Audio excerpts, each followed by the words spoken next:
Tonight's journey is a string of gentle tales, simple scenes, small moments, and quiet lessons. Nothing to solve, nothing to achieve. Just stories that loosen the knot in the mind and place your heart in a wider sky.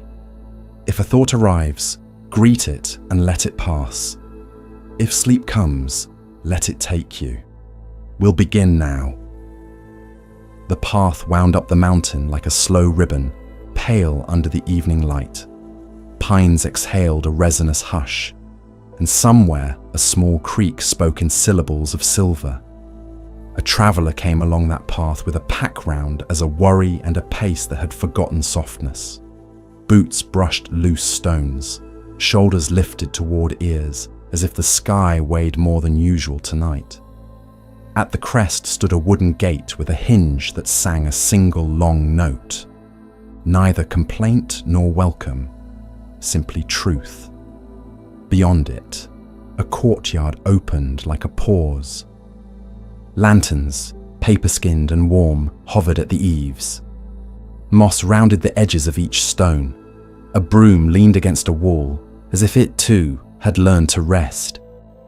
The traveller stepped into the stillness and felt how sound changed, the way a voice grows quiet in a library shaped by time.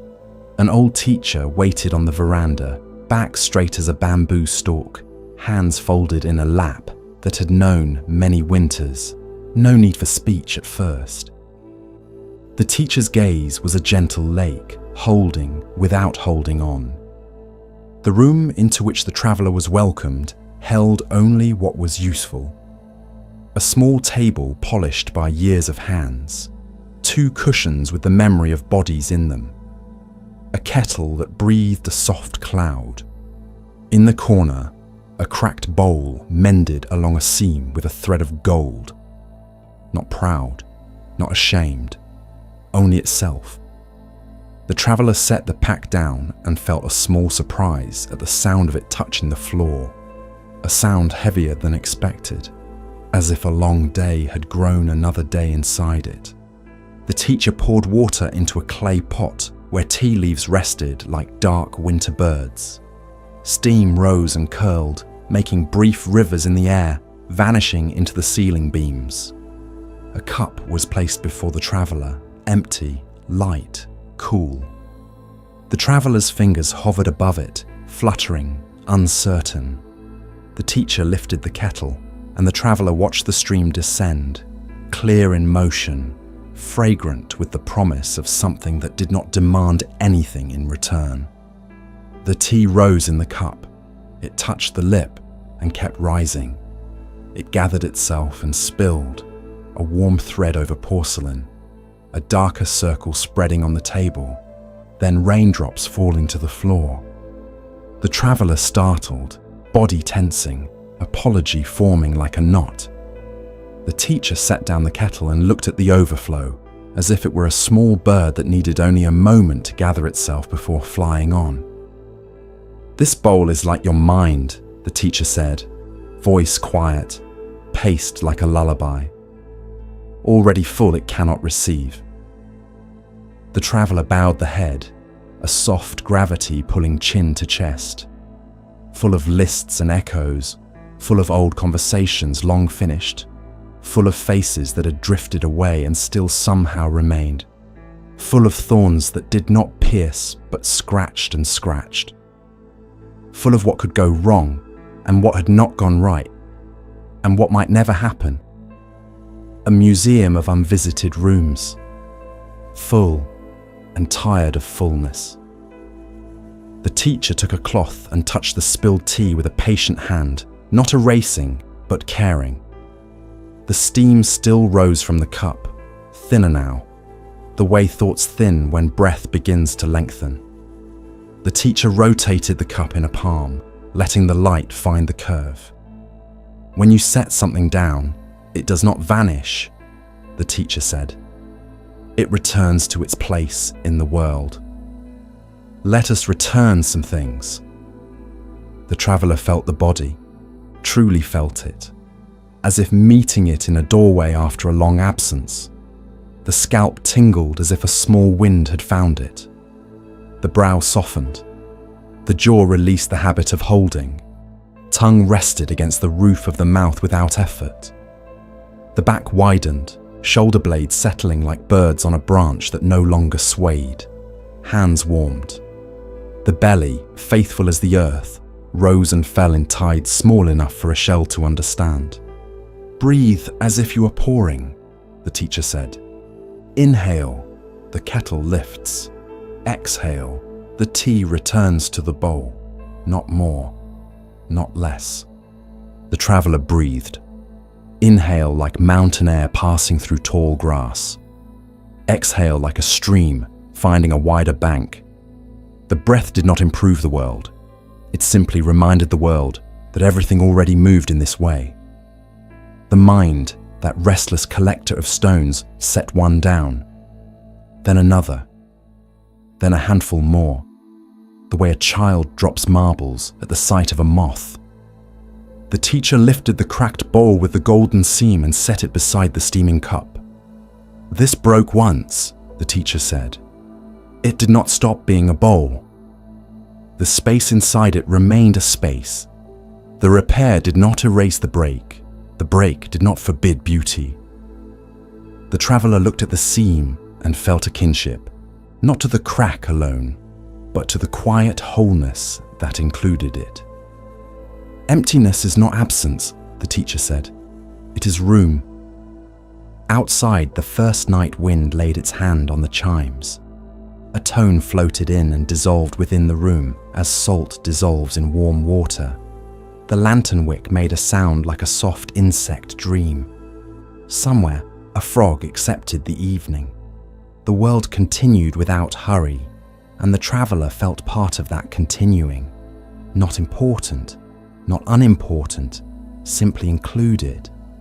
The teacher poured again, and this time the traveler lifted the cup. The tea stopped right where the porcelain curved toward the lip. The surface shone. A small tremble in the traveler's hand smoothed itself out, as a lake smooths when the oar is lifted.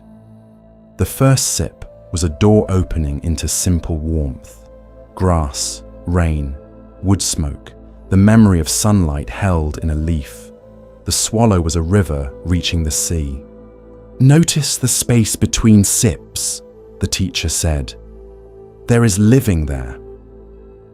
The traveler let the cup hover near the face.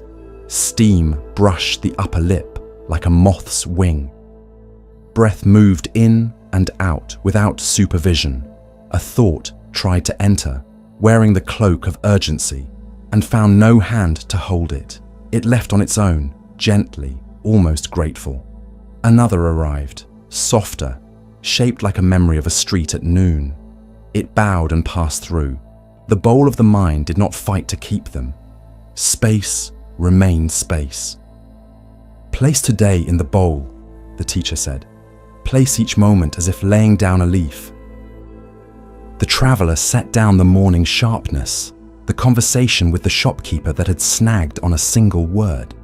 Set down the afternoon's fatigue, the long haul, the smell of dust and old paper. Set down the travel itself, the small worries steered by habit. Set down a name spoken in the mind more often than on the tongue. Set down the ache at the back of the heart, as one might set down a stone warmed by the sun. The bowl did not overflow. The bowl did not complain. It received, and the very act of receiving untied each item until it lay soft as thread. "Now pour out what you do not need," the teacher said. "Let it return to the earth. Some will return as soil, some as rain, some as air." An exhale poured. The bowl lightened. Breath gathered in the lower belly, rounding like a moon nearing fullness, then emptied again, tide returning to the open. The traveler felt the bed of the diaphragm widen, the ribs move apart like friendly gateposts. The inhale counted silently to 4. The exhale counted softly to 6. The longer breath out unlocked something quiet in the chest. A door opened into a room with a window overlooking pine and sky. The teacher's hands moved again, now empty, now open, a demonstration of what a palm looks like when it is not a fist. The traveller mirrored. Fingers loosened, and with them the thought that every moment required gripping. The skin of the forehead cooled. The eyes rested in their sockets like small boats in a harbour at night. A weight in the pelvis announced itself, not heavy, only honest. A reminder that the body knew gravity and trusted it. Let the bowl be heavy enough to sit still and light enough to carry water, the teacher said. Let thoughts be steam. Let feelings be tea. Let awareness be the space that knows both and clings to neither. Rain began, a soft pattern on the roof, like fingertips on a drum, with a memory of lullabies. The traveller listened, not to finish the count, but to be counted. Each drop belonged. Each pause between drops belonged. The room swelled with a kindly hush. The teacher listened as well, and in the shared listening, the traveller felt how silence invites company without crowding. A story rose in the teacher's voice, not to fill time, but to be time. A potter shapes clay around what will hold the soup. The usefulness lives where nothing is. Doors and windows open in walls, and the openings are why homes welcome. Words point to understanding, and the quiet between words lets understanding arrive. The teacher let the story breathe. The traveller felt the meaning not as a lesson, but as warmth in the hands and coolness in the brow. The second sip of tea brought a sweetness that had not been noticed before, as if attention itself were a small spoon of honey. The throat eased, the chest widened, the belly softened into confidence, not the loud kind, the kind that says the earth will hold you and the air will keep you company. Muscles along the spine paid out their knots like fishermen releasing nets at the end of the day. The hips settled deeper, knees understood rest. Ankles let go of roads already walked. The teacher set down the cup and folded hands in the lap again. There is no need to decide anything tonight, the teacher said. The bowl does not argue with the tea. The tea does not argue with the bowl. Steam rises, warmth spreads, taste fades. Both remain true in their time. The traveller's eyes lowered, not from politeness now, but from the pull of a river that prefers low ground. Breaths lengthened, each one ashore a little farther from noise. The room's corners softened. Edges of thought rounded until they felt like pebbles turning under clear water. The mind found that it could sit without needing to sit on anything in particular. The heart found that it could beat without asking for witnesses. The body found that it could rest without apology. A small memory of failure attempted to stand. The bowl received it, and in that space, the memory lost its need to speak loudly. A plan tried to unfold, paper crackling, corners sharp. The bowl received it, and the plan found a shelf to wait upon until morning. Even joy arrived, bright and eager, and the bowl received it too, not rejecting, not clinging, letting it glow and then dim the way embers do as logs shift into ash. The teacher lifted the cracked bowl once more, tilting it so the seam caught a thread of lantern light. Everything breaks in its own way, the teacher said.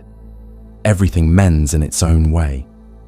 Either way, the emptiness inside remains generous. The traveller felt tears in the corners of the eyes, not dramatic, only clean. The teacher passed a folded square of cloth, soft from many washings, a gesture without commentary. The cloth took what it was given and asked for nothing more. The kettle sighed again, a creature content with its work. The last pour sounded like rain sliding from a roof into a waiting barrel. The traveller cupped the warmth and felt how hands curved naturally toward acceptance. Palm lines deepened. Fingertips understood texture. Wrist bones sighed. The steam rose and met the tender skin beneath the nose. The inhale received scent. The exhale offered it back to the world. Outside, pine boughs wrote calligraphy against the night. Inside, breath wrote calligraphy through the body. Stroke by stroke, character by character, meaning without pressure. The teacher's presence was a room inside the room, spacious, unhurried.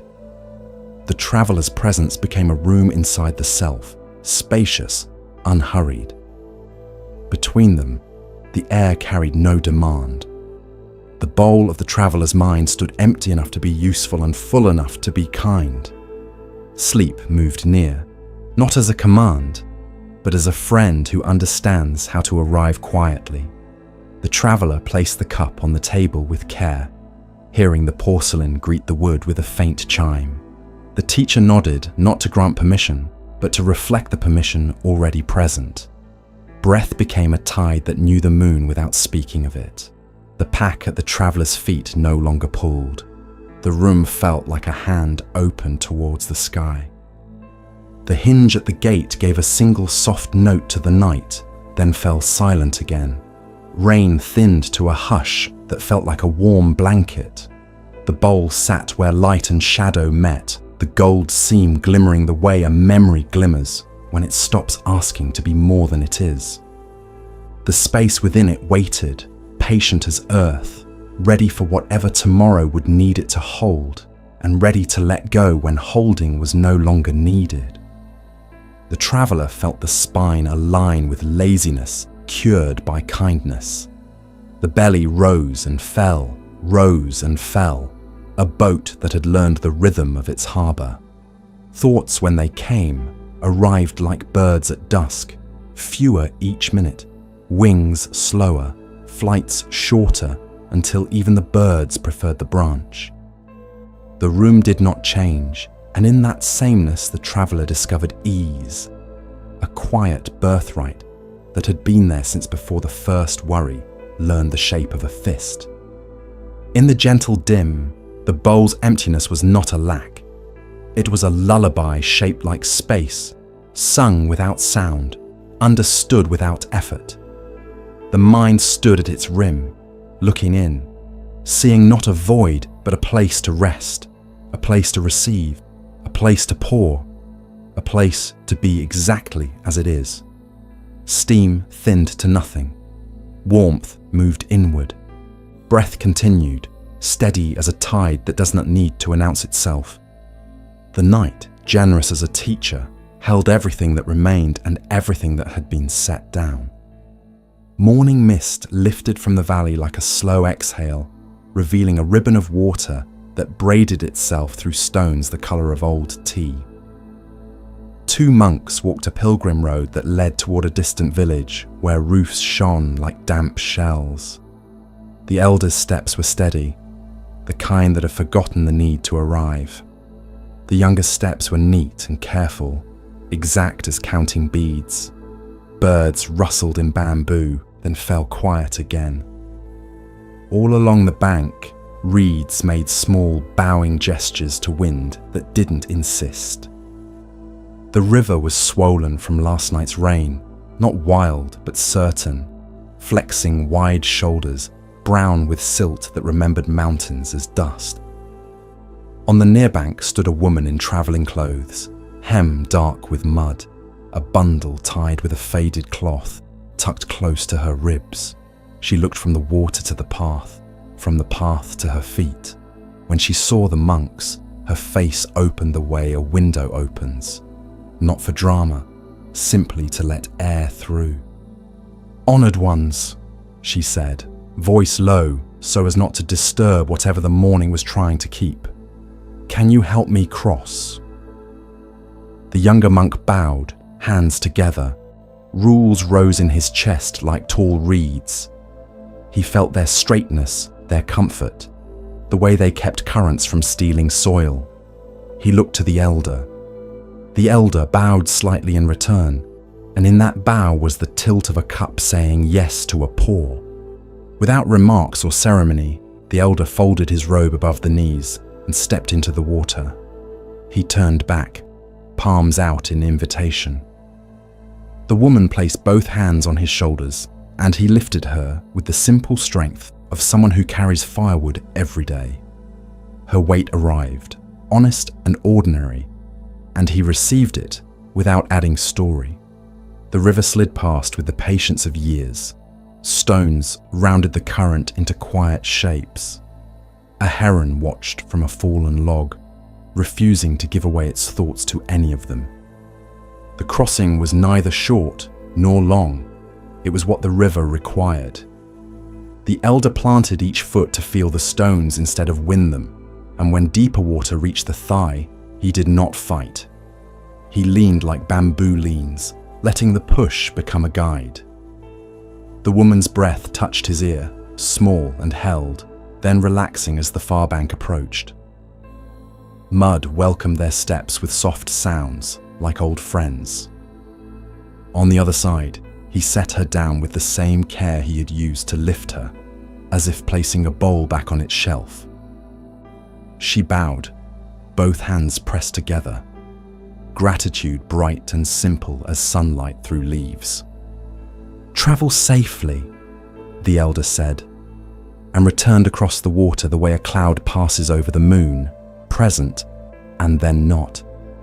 When he reached the younger monk, he lowered his robe hems, shook water from his hands, and began to walk without comment. The path went on, uphill and then level, through scent of wet earth and crushed mint. Sun found its way into the day by degrees. Villages announced themselves by the faint sound of a hammer, by the bark of a dog too lazy to make a point, by a thread of smoke drawn straight by calm air. The two monks fell into a rhythm that belonged to no one. The elder's breath was a bellows working a sleeping coal. The younger's breath was a metronome, precise, vigilant, correct. After a time, half a morning or a whole one, it was the younger who spoke first, words arranged with the respect one uses to ask a teacher to burn a rule. "We vowed not to touch," he said, not accusing, simply remembering out loud. "Not women, not anyone.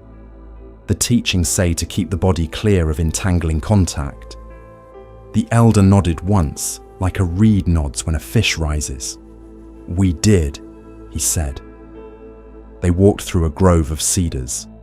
Their trunks smelled like pepper and rain. Light landed in squares on the path. The younger felt an ache under his sternum that had nothing to do with walking. It felt like a knot tied by careful hands. He left it alone for a while, then touched it again with thought. "At the river," he said, "you carried her." "I carried her," the elder agreed. The younger waited for elaboration, for a teaching laid out in neat lines, for a quotation old enough to silence doubt. None arrived. Only the sound of their feet and the dark, soft thump of a pine cone loosening and falling somewhere nearby. He tried again, because the knot had ideas about permanence. Then, what of the vow? The elder's eyes lay on the path, seeing distance and near ground together. "I set her down at the river," he said at last, gently, as if describing the placement of a sleeping child. "Why are you still carrying her?" The younger listened, and listening did its work the way warm water does, slowly, steadily, everywhere at once. He felt the sentence enter him and go hunting for the knot. For a while the knot pretended not to be home. It pretended to be a rule, which it admired for its clean edges. It pretended to be respect. It pretended to be the safety of always knowing what to do. They walked under a stretch of sky so carefully blue, it seemed someone had polished it with a cloth. A cart passed them, ox slow and sure, the driver lifting 2 fingers in greeting, eyes amused at being a creature who sits while another pulls. A child in the cart waved a sprig of something green. The younger became aware of how far they had come since the river. He had counted the steps without meaning to. He had carried the woman on his back in thought for every one of those steps, not trusting the ground to hold without his help. He breathed and felt the weight of that carrying. It had corners, it had a temperature, it had the smell of wet cloth close to the skin. He looked at the elder, whose shoulders were loose, whose mouth wore the expression of someone listening to a joke that history tells itself for pleasure. The elder's robes had dried and then forgotten they were wet. The younger's robes were dry too, but his mind was not. They stopped for a midday rest, not because a clock rang, but because the body made a small bow to shade and stone. The elder unwrapped rice balls filled with plum and sesame and offered one without measuring fairness. The younger accepted, and the sour fruit woke his mouth like an honest friend wakes you before dawn to see the first snow. They ate without hurry. Ants inspected their shadows and decided against climbing them. A breeze slipped along the skin of a pond, shot through with needles of light. "Teacher," the younger said, quieter now, "how does one set something down?" The elder drank from a gourd and passed it over. "The hand opens," he said, "and the thing falls." The younger looked at his own hand. It had learned many things: how to hold a brush, how to sweep the hall, how to turn a page without tearing it, how to count breaths without losing track. It had learned to fold into prayer as if it were a very good napkin. It had not learned how to open by itself. He spread the fingers. The palm widened, cool where shade touched, warm where sun had left a kiss. "What if the thing is not in the hand," the younger said, "but in the mind?" The elder let silence answer first, giving it the respect due to an elder brother. A dragonfly lit on the younger's knee, pure blue along its back, small hammer of a heart ticking just under translucent skin. It rose and vanished, leaving no hole behind. "The mind is also a hand," the elder said. "It grips by thinking. It releases by seeing." The younger held that and saw his grip. He saw how he had wrapped thoughts around the elder's act like vines, for order, for certainty. He saw how those vines asked to be maintained, watered by repetition, trimmed by correction. He saw how much time he had spent today gardening a plant that would never flower. A heat moved under his ribs and then softened like butter remembering the day it was cream. They resumed walking. The path crossed a meadow where grass had decided to be both upright and forgiving. The younger let his eyes rest on the horizon, which refused to hurry or explain. A story rose in him, as stories do when they want to get warm near the fire of attention. What if the vow were a wall keeping the river out? What if the vow were a boat put to better use by crossing? What if the vow were not a fixed thing, but a direction, the direction of kindness? He watched the elder pick up a beetle that had fallen on its back, set it upright on a leaf, and continue without waiting for thanks. He watched a woman at a well lower her bucket with both hands, laughing at something no one else could hear. He noticed a boy teaching a smaller boy how to tie a knot, both tongues out in the same angle of concentration. The world was busy letting go. The world was busy holding on. Everything was doing both, alternately, easily. Breath took on a new gait in the younger's chest, less parade, more walking home. He remembered the woman's face when her feet touched the far bank, the small astonishment that the feared thing had become a past thing. He remembered the elder's hands, not eager, not reluctant, not pious, not careless, just hands doing a thing that needed doing, and then doing the next thing. He tried an experiment. He let the thought of the river come, as it wanted to. He let the thought of rules come too, with their clean hems and their love of edges. He watched them meet like two people in a market turning sideways to pass, the baskets on their arms not catching. He didn't insist that they become friends. He didn't make them enemies. He let them be travelers with different errands. He breathed out. On the exhale, there was room. As afternoon leaned toward evening, they passed a shrine no larger than a cupboard. Someone had placed fresh flowers in a chipped vase. Someone else had left a few grains of rice. A third person had chalked a small circle on the step, perhaps a child, perhaps a grown-up remembering how to be a child. The elder paused long enough to bow. The younger bowed too, and in the bow, he felt something slide from his shoulders. It didn't fall with drama. It simply wasn't there when he stood again. They came to another river, smaller this time, narrow enough to cross on stones set by people who had wanted to help without making a monument. The younger tested each rock with the ball of his foot, finding the wobble, accepting it, moving along. The elder stepped lightly and hummed something that had no notes. Midway, the younger looked down and saw a leaf caught between two stones, turning slowly, sometimes showing its underside, sometimes its face. The current spoke a language he could almost understand. Not this, not that, not sticking, not rushing. Just the sound of what moves and what yields. On the far bank, he stood and listened to his own body. The knot under his sternum was smaller now, or perhaps it had changed shape into something with more corners than edges, easier for breath to go around.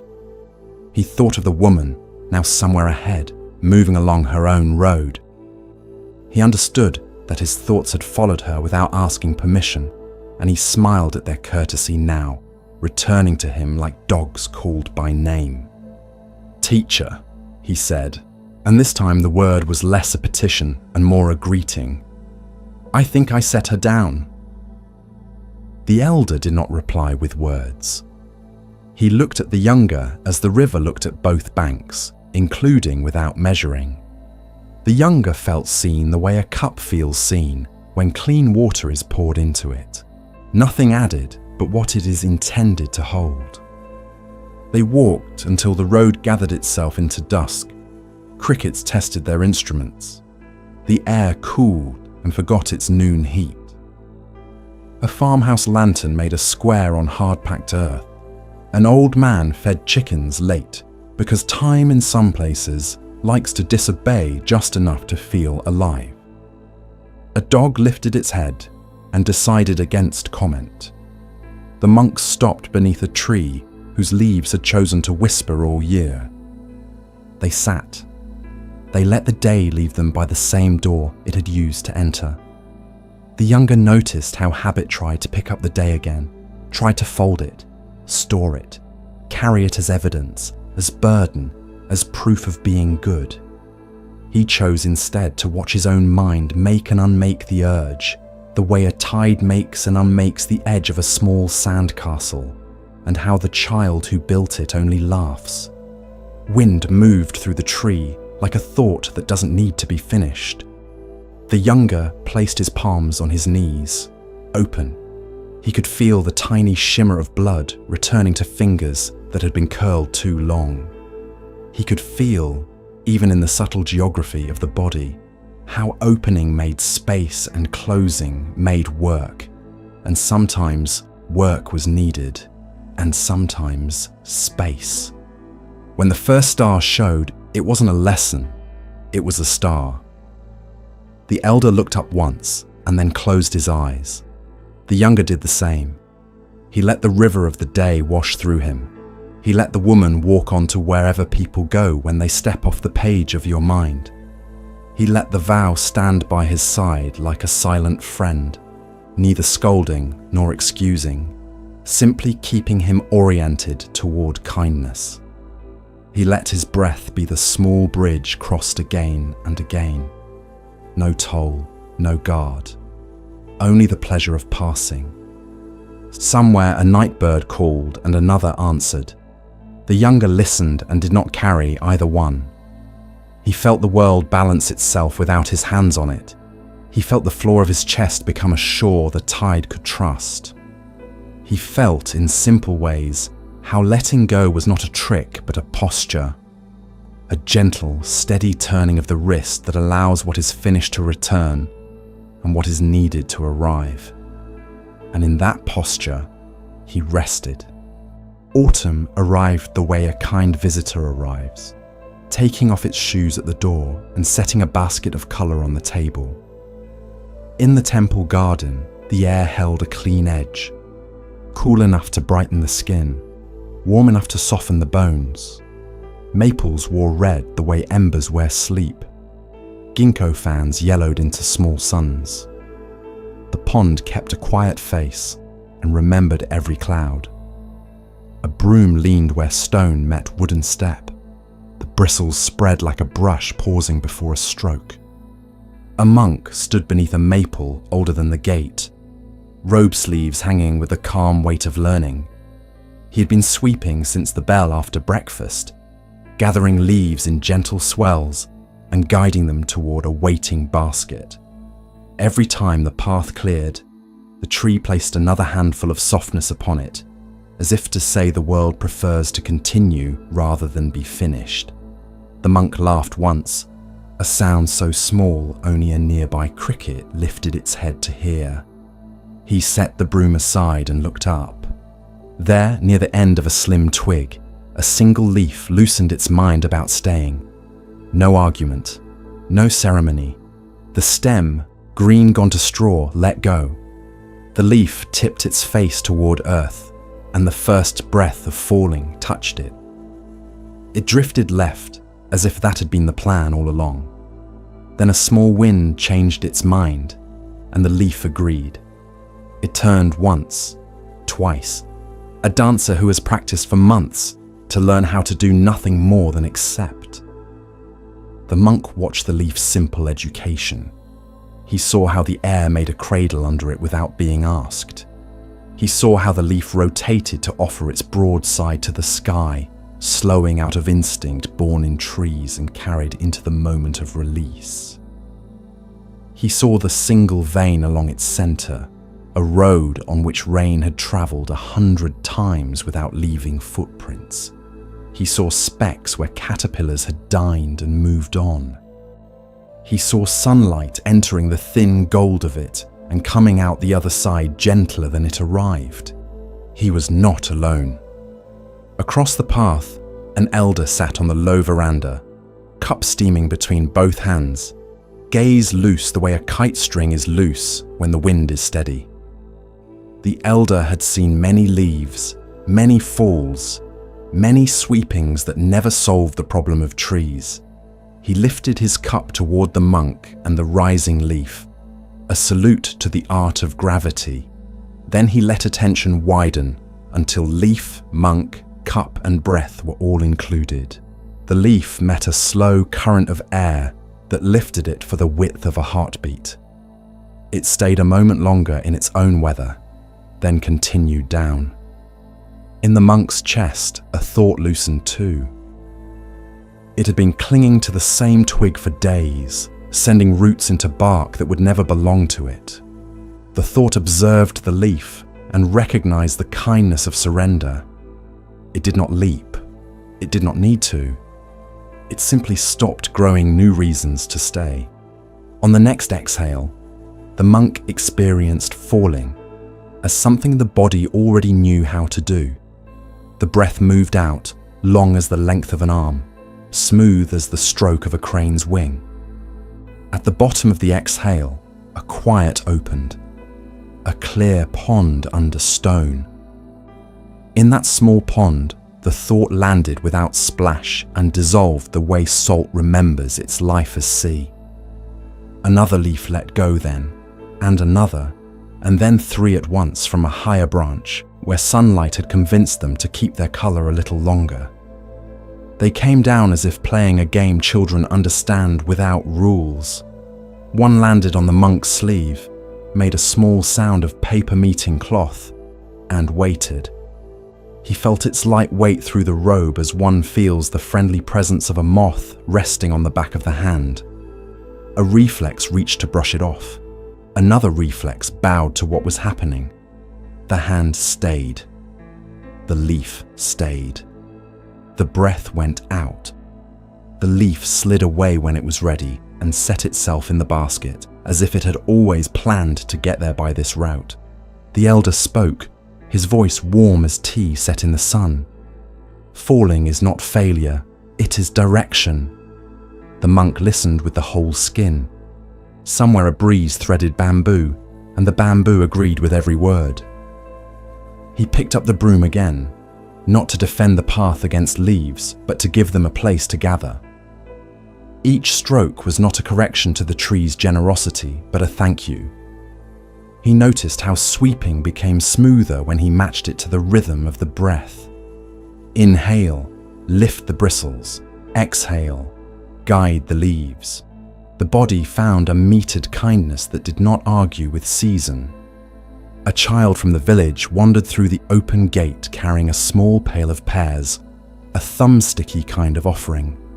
She stopped to watch the leaf work and then held out a pear with the seriousness of a priest. The monk accepted it with both hands, bit into flesh cold from morning shade, and felt the juice promote forgiveness. The child looked up, caught a falling leaf with the pail by accident, laughed and tipped it back to the earth, content to let the world keep its treasures in rotation. The monk returned to watching. That was the work today as much as sweeping. He followed one leaf's entire journey the way a storyteller follows a single thread through a long fabric. It released, spun, slowed, found another current, drifted sideways toward the pond, hovered above the water with the perfect indecision of something that is about to become something else. Then it touched. The pond accepted without ceremony. A ring ran outward across the surface, accepted by a second ring, then a third, until the ripples reached the lily pads and the pads agreed to lift a little and set back down. A dragonfly performed an inspection and judged it a good landing. When the leaf floated instead of sinking, the monk smiled the way a mountain smiles under snow. The leaf had other work to do first. Gather sunlight from all that sky, offer a raft to ants with errands, teach the pond a new color. Later, it would soften into the water's memory, become silt, become food for a root, become another leaf. To watch this is to remember your own name, the elder would say when the day needed exactly that sentence. Another thought in the monk's mind tugged at its branch. It was smaller than the first, a worry with neat edges about a task that had been delayed, about a word said yesterday with slightly the wrong weight. He felt it with honesty. He did not try to polish it. He did not rehearse a better sentence. He allowed his breath to move beneath it the way wind moves under a kite that has lived too long on one gust. On the exhale, it loosened. He did not push. It slipped of its own accord and fell into the same clear pond under the same stone. A spider had built a web between two thin twigs, a geometry of patience. Several leaves had flown straight for it and then changed their mind in the last inch. One leaf did not notice and touched the web. Strings tightened with a music only spiders hear. The leaf hung for a moment, held by threads more honest than intention. The spider came out, regarded the leaf with 8 good reasons not to walk over it, and turned back to its doorway. The web adjusted. The monk noticed that even tangles in this world have kindness in them. The leaf freed itself when wind changed and drifted on. The elder set his cup down and began to sweep the steps with a short hand broom of bound twigs. The soft scrape of bristle on wood sounding like a book being closed without regret. 2 brooms moved now, their paths a dance that never needed practice. Leaves gathered where wood met stone, making a relief map of islands and shores. The monk saw how his mind wanted to straighten the shoreline of everything. He let the map be messy. He let the islands keep their scallops and coves. He let the bristles be currents that shaped and were shaped. Now and then, a gust came, large enough to lift the hem of the monk's robe and make the lantern by the door bow, as if greeting invisible guests. The gust carried a dozen leaves at once, then lost interest and left them where they fell. The monk watched the aftermath and felt a humor that took no side. Effort and rest, fall and float, gather and scatter. He understood that all his days were leaves in just this way, and all his plans and all his names for himself. He tried another experiment. He stood beneath a branch and chose one leaf with a tower of sunlight behind it. He decided to watch only that one, and to breathe exactly as long as it took for that leaf to let go. Inhale counted to 4, exhale counted to 6. On the 3rd exhale, a bird landed on the branch, and the leaf refused to be impressed. On the 8th, the bird left, and the leaf continued its practice. On the 12th, a new current arrived with the smell of the river beyond the wall, and the leaf accepted the invitation. He followed its path with the kind of attention that does not tighten the eyes. When it touched the ground, he let the exhale finish and felt the part of him that had been waiting let go as well. He did not claim wisdom. He claimed ease. Village sounds threaded the air without pulling. A distant hammer spoke a simple language. Someone washed a rug over a low fence, and water flashed in the sun like laughter losing its breath and finding it again. The monks continued their slow tending of the path that cannot be finished. Leaves kept falling, each one an instruction written in a hand everyone can read. The monk remembered the first time he had been told to pay attention to breath. He had tried to hold it politely, tried to make it behave. A teacher had touched a leaf to his palm and said the word, drift. He had not understood then. He understood now the way the body understands a lullaby, even when the mind is already sleeping. Inhale, arrive. Exhale, allow. Between them, the space where falling occurs without decision. A cloud moved across the face of the sun, and the world entered a gentler version of itself. The color of the leaves deepened the way voices deepen when speaking at night. The monk's sweeping slowed and then paused. He stood still enough to hear the soft collisions of fallen leaves shifting to make room for newcomers. He could hear them agreeing to be community. He could hear them declining to be a problem. He could hear his own thoughts learning the same politeness. A gust lifted a small flurry and set one leaf against his cheek. The cool of it surprised him. He closed his eyes and let the leaf be a blessing given by a hand with 1,000 fingers. He tilted his head, and the blessing slid down and continued its work on the ground. He opened his eyes and found everything precisely where it always is when nothing is insisted upon. The elder, finished with the steps that never stay finished, leaned the broom against the rail and sat again, posture soft, attention wide. He did not offer a lesson because the tree already had. He did not summarize because autumn does not.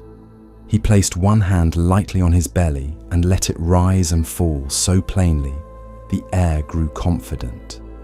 The monk carried the basket to the compost heap beyond the stone wall, where kitchen scraps and garden gifts marry into soil. He tipped the leaves into their next life and heard them sigh in relief at joining their kin. He set the empty basket down and admired its woven spaces that hold by admitting gaps. He returned to the path with the easy joy of someone who has lifted a weight that was in the mind alone. Wind passed through again, slow as a hand through hair. More leaves loosened, more drifted. Some spun themselves into bright coins that never clinked. The monk let the show continue without needing to be audience. He was another leaf in the air of his own day. When a thought came, it was welcome. When it finished, it was welcome to leave. When it lingered, it found nothing to cling to and became lighter by remembering it could fall. The bell for midday sounded, low metal kissed by wood, and the sound knelt in every corner of the courtyard. The monk bowed toward the hall, took up the broom once more for the distance to the door, and guided the last small company of leaves to the side. He did not clear the path entirely. He left a thin scatter the wind insisted on, trusting the discipline of imperfection.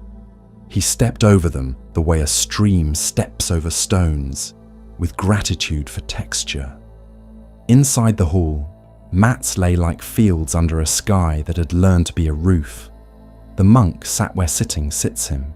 He placed hands one on the other at the belly, thumbs lightly touching, an architecture that knows quiet. The breath came, the breath went. Outside, a leaf let go and no one had to say so.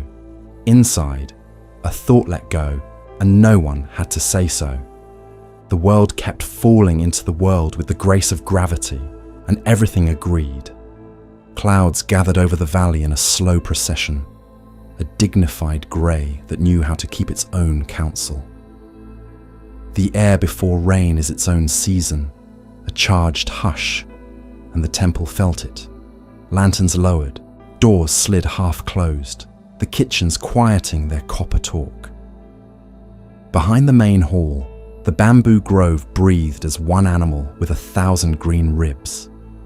Each culm rose clean from the earth, ringed space like soft-spoken years, leaves slender as eyelids on a sleepy afternoon. A novice swept the flagstones where moss made a soft argument for staying. The broom whispered across the stones, a sound thin as distant silk. He had been scolded by his back all morning for standing like a fence post. The wind came in little rehearsals, touching the sleeves of his robe, tugging the edge of the straw hat hanging by its string at his shoulder. He pretended not to notice. He had a path to clear. The gardener, a woman with hair the colour of smoke and hands nicked by years of generous work, leaned a rake against the wall and looked to the west. "It will come through the bamboo first," she said, as if giving the weather directions to its own house. "That's where the valley teaches." The first rain arrived as a rumour. 8 drops, then a patient pause as if the sky had reconsidered. Then the decision. Sheets drifted in, not hard, just sure. A luminous curtain drawn across the afternoon. The novice carried the broom under the eaves and watched the grove receive the news. The thin leaves turned their paler bellies to the wind, a million small flags signalling the same word. The culms bowed together like friends bending to hear each other in a noisy room. "Come," the gardener said, taking his sleeve. "Stand where they stand." They moved to the grove's edge. The path here was a knuckle of sandy soil, damp enough to hold shape, soft enough to remember footsteps. Close up, the bamboo were not uniformed soldiers. Each had its own decisions, minuscule tilts and scars, places where a storm had scrawled its one-time signature. Between culms, the air was a long flute. Wind played it without trying. A high, clean knocking began. Bamboo greeting bamboo. A wooden chime language that said, "I am here, I am here, I am still here." "Listen," she said, "to how they refuse to break." The novice folded his arms inside his sleeves against the chill, and the gardener clicked her tongue in a gently amused way that left no room for shame. "Do as they do," she showed him with her body, knees soft, hips heavy, spine tall but not arrogant, head suspended like a lantern hung from a quiet hook. She shifted her weight, and he saw how her bones made room for wind. "Stubborn as snaps," she said. "Dignity, bends. A stronger gust hurried through, the kind that makes old shutters look for a memory to rattle. The bamboo lowered, not in panic, but in courtesy, and the novice felt the lesson arrive not in his mind, but in the hinge of his own joints. He let the knees bend, the heels find the ground, the chest wide and unafraid. The pressure of the wind came, and he did not meet it with a wall. He offered it a door. It was like standing in a moving river without demanding the river stop. His shoulders, which had spent their lives campaigning for a higher office, descended to their rightful village. The breath he hadn't noticed he was rationing grew generous, then generous again. The gardener watched, measuring without measuring. "Good," she said. "Now softer." Rain published itself on every surface. Leaves stitched water into lines that ran to the tips and let go.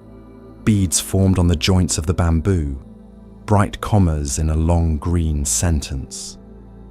The novice imagined the culm's hollow centers, seasoned and echoing, cavities not of lack, but of purpose.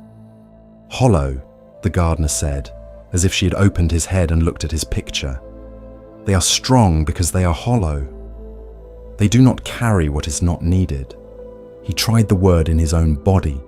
He imagined the space behind his sternum widened, as if a window there had been painted shut long ago, and a patient hand was finally working at the seam. He let air in. He let air out. He noticed the hard plan held in his belly, the fist of intention that had started long before he put on robes. He loosened it the way one loosens knotted reeds in a basket, not ripping, just understanding where to pull. Another gust came, a low, round push, and he bent with it. In that moment, he knew that bending is not surrender. Bending is alignment with the truth of belonging to wind, to weight, to weather. The gardener stepped a little farther into the grove, touched a culm with the back of her fingers. It bowed to her and then resumed the angle the storm had requested. "They don't resist their own nature," she said, "and so the storm cannot find a handle to break them." Lightning stitched a brief, pale seam far off. Thunder rolled toward them like a drum someone had set to a low, meditative beat. The novice felt the startle report to the body, then fade without story. He pressed his tongue lightly to the roof of his mouth and watched the way the wind turned the grove into breathing. "When I was young," the gardener said, "I tried to make a straight garden out of a crooked hillside. The rain taught me curves." She smiled at some remembered failure that had become a friend. "When you meet force with force, you make a third thing. Noise. When you meet force with shape, you make a fourth. Music." The bamboo made that music now. Tap, slip, hush. A rain-scrimmed xylophone played by a god with no need for applause. Small birds took shelter inside, moving as the culms moved, trusting motion more than stillness. A grass snake made a slow cursive through the litter at their feet, unbothered by weather, a sentence written by the earth to itself. "Lift your arms," she said. "Now lower your ribs. Keep the crown light. This is bowing without kneeling." He followed, feeling foolish for 2 heartbeats, and then feeling glad. The wind pressed again, and found less of a surface to argue with. His back, which had announced itself in sharp syllables all morning, spoke in a new tone, lower, kinder, content to be a bridge instead of a wall. He inhaled, and the breath found corners it had avoided. He exhaled, and some old inventory of worries lost its labels. Rain thickened and then thinned, as rain does when it remembers not to prove a point. The novice watched a tall culm bend almost to the horizontal, reach into the wind's desire, then rise again, because rising is also its nature. The motion held no drama, only fact. He looked at the gardener's face and saw the same knowledge there, a weather map of seasons endured and welcomed. "See?" she asked softly.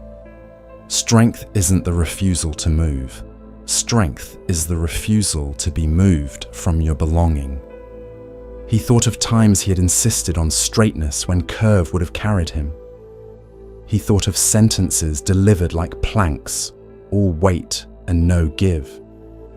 He thought of the way he held his opinions like frozen fish, safe but tasteless. The wind touched him and he bowed, not to the gardener, not to the storm, but to the part of himself that knew how reeds live. "Try this," she said, handing him the rake. He took it, and she tipped its teeth to the ground. "Draw lines in the wet sand that welcome the water." He pulled the rake and watched shallow channels appear, elegant as calligraphy, inviting the runoff to go where it already wanted to go. The rain obeyed, as if grateful to be asked politely. "When the water comes," she said, "give it away." He raked, the long wooden handle supple in his hands, the groove filling, emptying, filling again. He felt how a plan held too tightly is a dam that fails ugly. He thought of his breath again, and let the inhale be a hill and the exhale a valley shape offered to the same river. In the bamboo, a heavier culm gave a deep, satisfying clack to its neighbour, and then fell silent, having said all that was necessary and nothing more. The storm put on a small aria then, wind climbing, rain leaning, thunder rumouring from beyond the ridge. The novice's row pressed and released, pressed and released. Inside the cloth, the body learned a new alphabet: soften, sink, sway, stay. The gardener closed her eyes for a time and let her jaw forget, her brow forget, her heart forget what it was not asked to remember. The novice closed his eyes too and felt the world come to him like a tide that never scolds the shore for being shore. He remembered a teaching he had only half heard before. Be like the bamboo in winter, first to bow, first to rise. He understood it now in the knees, in the ankles, in the long strings along the back that sing when plucked. He saw the hollowness of the culms as an invitation to become instrument, not armour. In the breath he found a flute. In the spine he found a bow. In the mind he found a room with windows on all sides. A lull arrived as sudden as a thought disappearing mid-sentence. The rain moderated to a tactful pattern, the wind to a hand on a shoulder. The grove stood itself back up, each culm returning to its particular version of upright, not a single one perfect, which is to say, not a single one fragile. Droplets gathered on leaf tips, hung for a few moments like decisions waiting for kinder words, then fell, striking lower leaves and becoming smaller decisions, then the ground and becoming no decision at all. The gardener walked deeper between the green pillars, and the novice followed, shoes sucking a little at the damp earth and releasing with small gratitude. Inside, the sound was different, as if they had stepped into a cathedral that had learned its acoustics from rain. He ran his fingertips along a culm. It was cool and slightly rough where the skin had held weather. He placed his palm flat and felt the whole instrument hum with wind's memory. He wanted to apologize for past insistences and then let the apology go before it turned into another insistence. They stopped where many culms formed a loose circle, a green room. She gestured to the ground. He sat, cross-legged, letting the hips be heavy and the spine a conversation between earth and sky. He closed his eyes and let his ears be clever. The bamboo talked to itself, to wind, to rain, to birds, to old storms, to seedlings planning their future. Nothing asked him to solve anything. The mind, which loved to slam doors when it thought it heard thieves, left them open and discovered only weather visiting. "Now notice," she said quietly, "how your breath is a wind inside bamboo. The ribs are the grove, the lungs bow and rise. No part must be stiff to be safe." He followed her words not with effort, but with relief, the way a ship finds a current after a day of making too much use of its rudder. The inhale lifted him a finger's width without lifting him at all. The exhale let him feel the ground as a partner, not an owner. He felt the tiny muscles at the base of the skull soften, as if a hand had finally set down a bundle it had been carrying upstairs for years. He allowed the face to rest in its own shape. "If someone speaks unkindly," she murmured, "let your mind be bamboo. Bend. Don't collect their words as if they were stones to build a wall no one can live behind.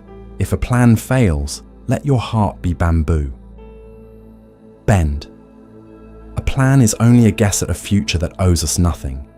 If grief comes, and grief will come, let your whole body be bamboo and bow to it.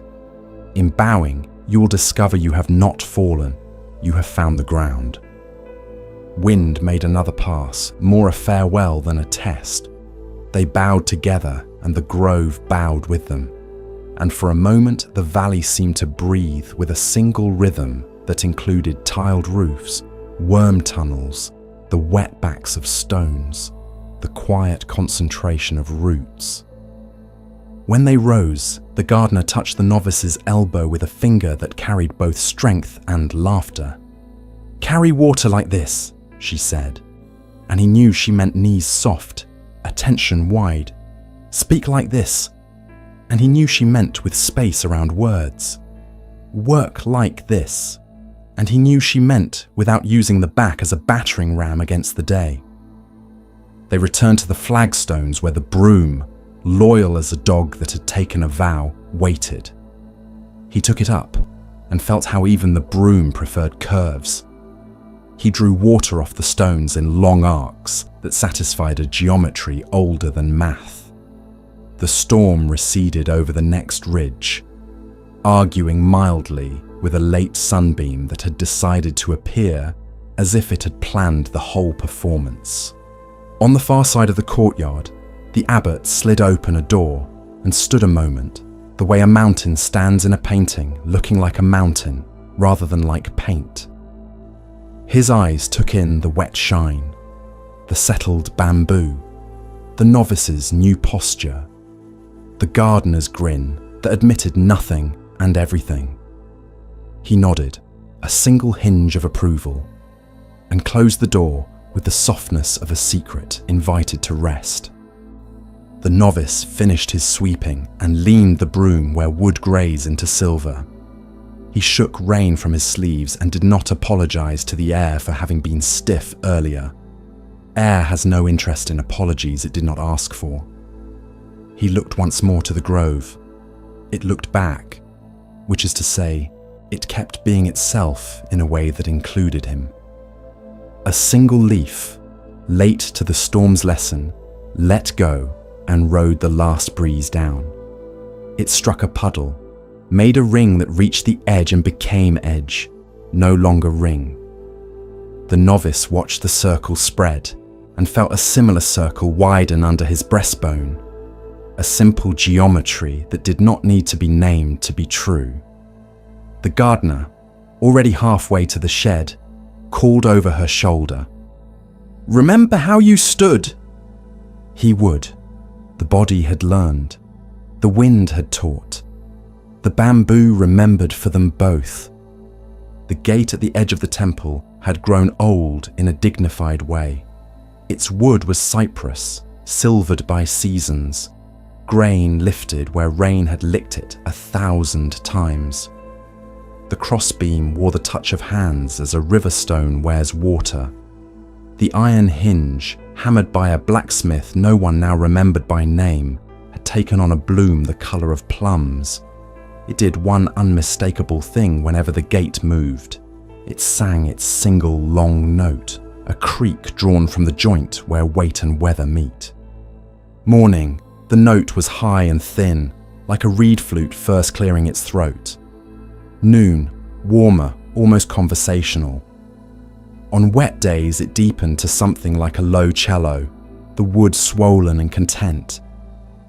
In winter, it shortened, crisp and quick as frost. It called from the threshold like a bell with only one word: here. Travellers paused when they heard it. Some smiled. Some winced, as if a pebble had found their shoe. More than once, a visitor exclaimed that surely the hinge needed oil, that the sound was unbecoming in a place of silence. The abbot, hearing this, would lift his eyes from whatever small task he was doing, polishing a ladle, mending a sleeve, and his smile would arrive as simply as sun finds a window. "The creek tells us the gate still opens," he would say. "I like knowing." A novice once took it upon himself to solve what he thought was a problem. He found a jar of oil the colour of straw and a rag soft with the history of 30 other repairs. He rubbed the hinge until it shone like a dark river after rain. The next morning the gate moved without comment. The novice nodded, a craftsman pleased. He felt he had delivered silence into the world. Late that night, when the moon hung like a spoon over the bamboo, he heard the abbot slide the gate open, and then back again, open and back, twice more, each motion quiet as breath. In the morning, the hinge spoke once more, the creak back but gentled, less complaint, more greeting. The novice bowed until his forehead found the cool of the floor. "I took the voice away," he said. The abbot made a small sound that could have been a chuckle or a cough. "Oil for kindness," he said, "not for erasure. We do not silence what reminds us to wake." The gate had its own memory of the world. In the first years, it had carried the weight of baskets of pears, the shoulders of farmers who came to barter stories for tea, the patter of school children who kept forgetting to run slowly. It learned the slow push of an old woman who pressed with her hip because both hands held oranges. It learned the sudden shove of a courier, the shy tug of a young man visiting the teacher for the third time because courage is incremental. In each touch, the hinge offered its note, a small stamp on the day. You have come, you are entering. When wind moved through the valley, the gate pressed to and fro in its latch, and the hinge spoke in gusts, a soft rhythm the night watch monk could hear from his bench. The sound reassured him like the breathing of a sleeping child reassures a parent awake at the edge of the bed. On one stormy night long before, that same creek had drawn him to the threshold where he found a stray dog, small as a kettle, shivering, asking to be included. He opened not only the gate but his robe, and the dog lived out its years listening to that hinge like a lullaby. Midday, a woman arrived with a basket of beans and a face like a lamp under thin paper. She winced at the squeal when she pushed. "If you like," she offered, "my brother can come with oil." The abbot thanked her and shook his head. "If we remove every small sound we dislike," he said, "we are left listening to the loud ones we cannot change. Better to practice here, with this honest song." Practice became a little ceremony. New novices were led to the gate after morning chores. The abbot would ask them to stand with eyes half-lidded, hands relaxed, the spine like a bamboo culm, upright by nature, not by argument. He would move the gate and the hinge would answer. "Hear that," he'd say. "Do not call it noise. Do not call it music. Call it a bell. Each time you hear it, you may open too." He would slide the gate slowly forward and back, letting the note lengthen like a stretch taken by a cat. Let the sound travel over the skin. Let it arrive in the belly. Let it touch the throat. You do not have to do anything in return. Only notice the way the sound enters and leaves without needing to be stored. They would stand like that for a while, the world making small confirmations around them. A kettle finishing its first song, a crow taking attendance, the broom whispering along the pebbled path. The abbot would encourage them to include it all. "A bell," he'd say when a cart rumbled past. "A bell," when someone sneezed in the hall. "A bell," when someone dropped a ladle and then caught it with a clatter and a laugh. The novices learned that attention is spacious, that it can hold creak and breath and heartbeat, and the nearby ant moving a crumb that was to it the size of a dream. The gate taught other lessons no one announced. In summer, the wood swelled, the latch stuck. Opening took patience and the kind of pressure that is consistent rather than loud. In dry winds, the wood shrank. The gate opened with eagerness. Closing required mindfulness, or it would clap the post like a hand clapping too close to an ear. In these ways, the world explained itself: soften when swollen, include when thin, oil the joint when friction bites, keep enough resistance that the hand can feel what the hand is doing. An old carpenter visited during festival season, walking with a cane that had once been a cherry branch. He ran a palm over the gate as he might over a mare he had known for years. He placed his ear to the hinge and moved the wood a finger's width, listening like a physician. "She speaks clear," he said. "The day you cannot hear her is the day you must worry." He showed the novices how to wrap the pin with a sliver of oiled paper, not to smother, but to cushion. A kindness taught to him by a man who had learned it from a man who had learned it from a woman who had learned it from the way reeds lean at the river's edge. There were days the abbot's own body spoke in creaks. Rising from a cushion after a long sitting, his knees announced their opinion. Climbing the back steps, an ankle clicked with a small metronome tick. He did not scold it. He let the sounds be bells. This joint still opens, this hinge still turns. When a novice apologized for the noise of his cracking knuckles, the abbot shook his head. "Evidence," he said, "that doors remain doors." A visitor once insisted on closing the gate without letting it sound. He pinched the hinge with his fingers in an awkward way and tried to move the wood as if sneaking past a sleeping animal. He strained, his face a tangle of concentration. The abbot watched, then reached over and opened the gate fully, letting the hinge sing its honest line. "No one here is sleeping," he said. "We need not sneak past our own lives." At dusk, cicadas wound up their engine, and the hinge became one voice in a larger choir. The gate would open, and the cicadas would not stop. They only widened to include the added note. The temple learned to do the same. When the town drummer practiced at the far end of the lane, the sound did not push meditation away. It became a bell struck from a distance, duration folded into wood and skin. When a storm cracked a near tree, and thunder lifted bowls on shelves by half a grain, the sound became a deep temple bell, teaching through the ribs. There was a night when the hinge saved a thief, or perhaps the thief saved himself. He came thinking to take what could be carried, imagined coins and soft pears and a knife whose handle was black with use. The hinge announced him.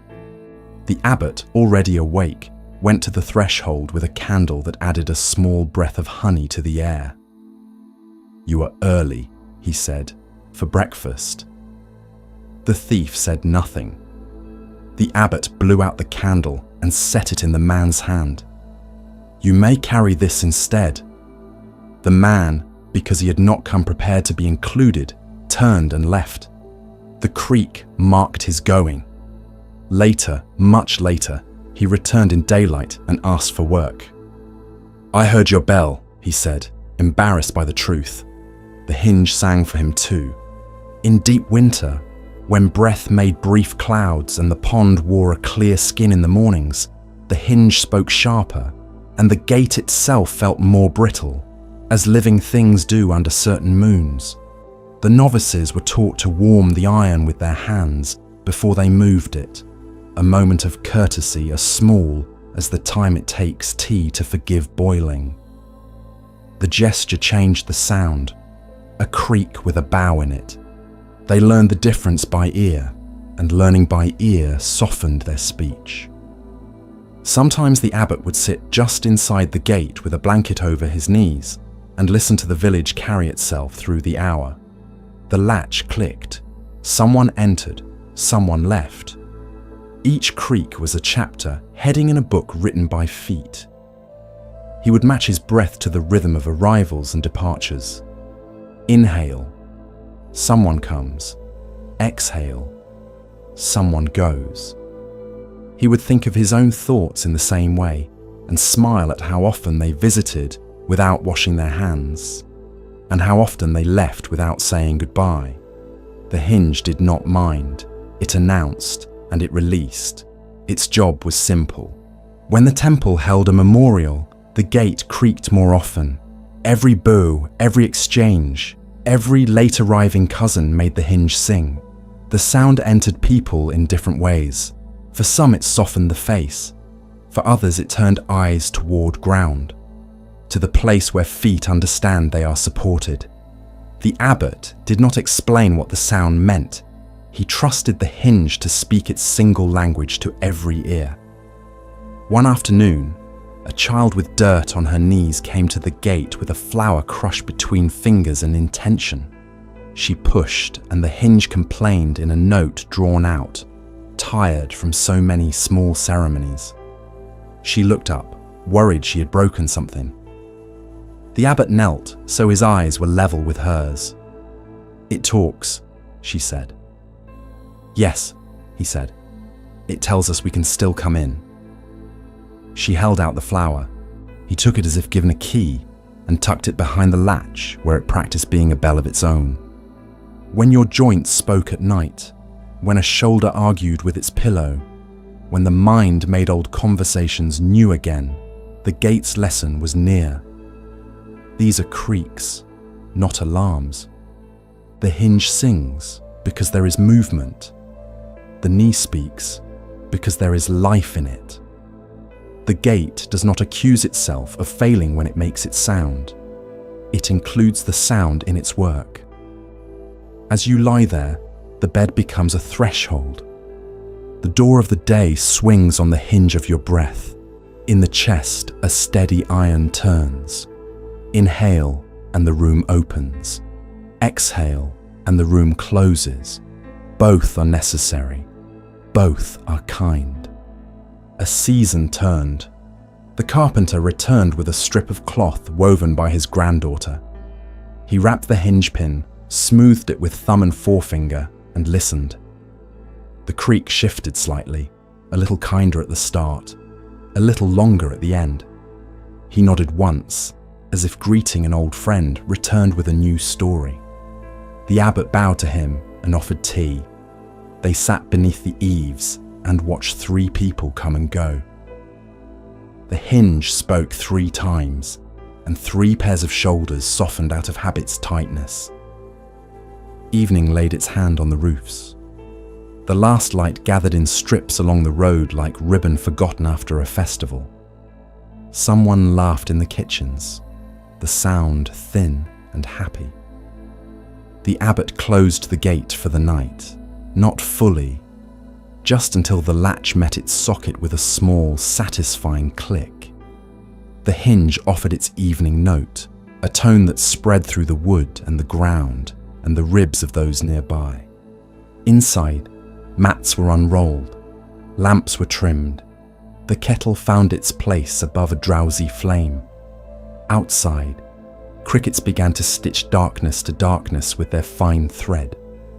The gate kept watch in the simplest way it knew, by opening when there was opening to do, by closing when there was closing to do, by speaking each time to say, alive.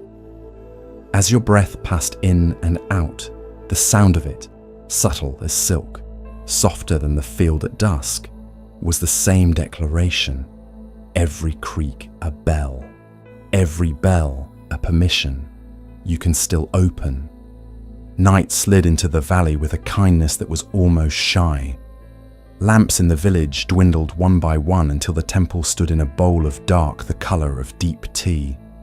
The corridors held a quiet that remembered footsteps without needing to hear them. Crickets stitched a small silver thread through the fields. A stream replied from somewhere past the wall with its own thread, lower, continuous. Inside the side hall, a novice sat with his knees drawn up and his hands folded in the sleeves of his robe. He looked toward a doorway that was now a square of ink and felt the mind make shapes out there and send them toward him like polite ghosts. The teacher arrived without announcing the arrival. A soft scrape of sandal, a faint breath the room accepted, then a warm puff of scent like honey in clean wood. She was carrying a candle the size of a plum, beeswax poured into a little clay saucer chipped at the edge. The flame stood the height of a fingernail. It did not hurry. It did not explain itself.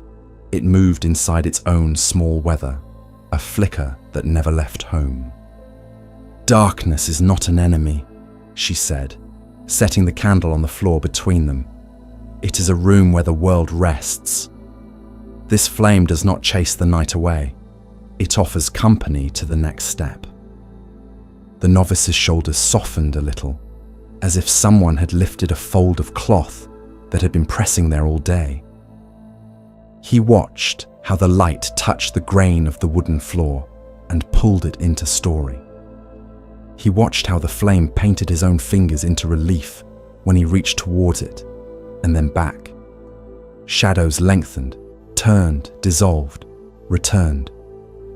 On the doorframe, a moth as pale as linen discovered the bright point and circled once, twice, then perched on the far wall to gaze with him, perhaps pleased to have something gentle to adore. The teacher trimmed the wick with a small pair of scissors, and the flame answered by drawing itself into a tighter shape, the way a singer shapes a tone by shaping the mouth. "Big light makes big promises," she said, "and then forgets to keep you company. Small light keeps you company. That is enough." They walked. The teacher held the candle in both hands as if carrying a sleeping bird, and the novice followed, bare feet sounding like a whisper within a whisper. The corridor that had seemed to be made of fear turned out to be made of wood. Within the circle of the little light, the floor was a map of knots and swirls, each knot an eye that had watched rain years ago and held the memory. A corner appeared and became passable. A step appeared and became steppable. Beyond the circle, the night remained night, neither friend nor enemy, just itself. The teacher paused at a turn and offered the candle to him. The novice received it with palms open, feeling the shallow saucer warm his skin. His breath tugged at the flame. It wavered once, then found the rhythm of the air and knitted itself again. He felt how his body had been blowing all day, through speech, through worry, through effort, and how the flame felt each of those winds. He softened the belly. He let the inhale arrive on its own. Let the exhale lengthen the way a river lengthens after rain. The flame steadied in the new weather. "Hold the breath as if you were protecting this," the teacher said, nodding toward the small light. "Not tight, just steady. It does not need a storm to prove it is there." They walked a little farther. Doorways that had been night opened into rooms that were now rooms again. A shelf, a broom, a cushion, with the memory of someone's weight still resting in it. The novice noticed how easily the mind paints monsters onto blank canvas, and how quickly a single brushstroke of truth restores the wall to being a wall. He saw his own shadow lengthen and slide across the floor beside him. Not frightening, but familiar, like a friend who has finally learned to walk at his pace. When he turned, the shadow turned too. They were companions made by the same light. In the main hall, they sat. The candle took the center of the space as a guest of honor would. Its fire wore a small, clear blue at the base where the heat was truest. Above, the yellow bud opened and closed with the breath of the room. The teacher placed her hands on her knees, palms down, fingers long and quiet. The novice copied, feeling the bench under his sit bones decide to be more comfortable than he had expected. "You do not need to see tomorrow," she said. "You need to see the wood in front of your feet. The flame shows just that much. Your breath shows just that much. That is the whole path for tonight." The novice let the eyes soften until the candle was a flower without petals, a soft coin balanced on a slender stem. He noticed the way seeing chose the flame and let the rest be friendly blur. He noticed that the blur was not threatening. It was generous, a bowl in which attention could rest. The flame's little voice, no sound, and yet he felt it as voice, began to speak in the grammar of steadiness. Inhale, glow. Exhale, glow.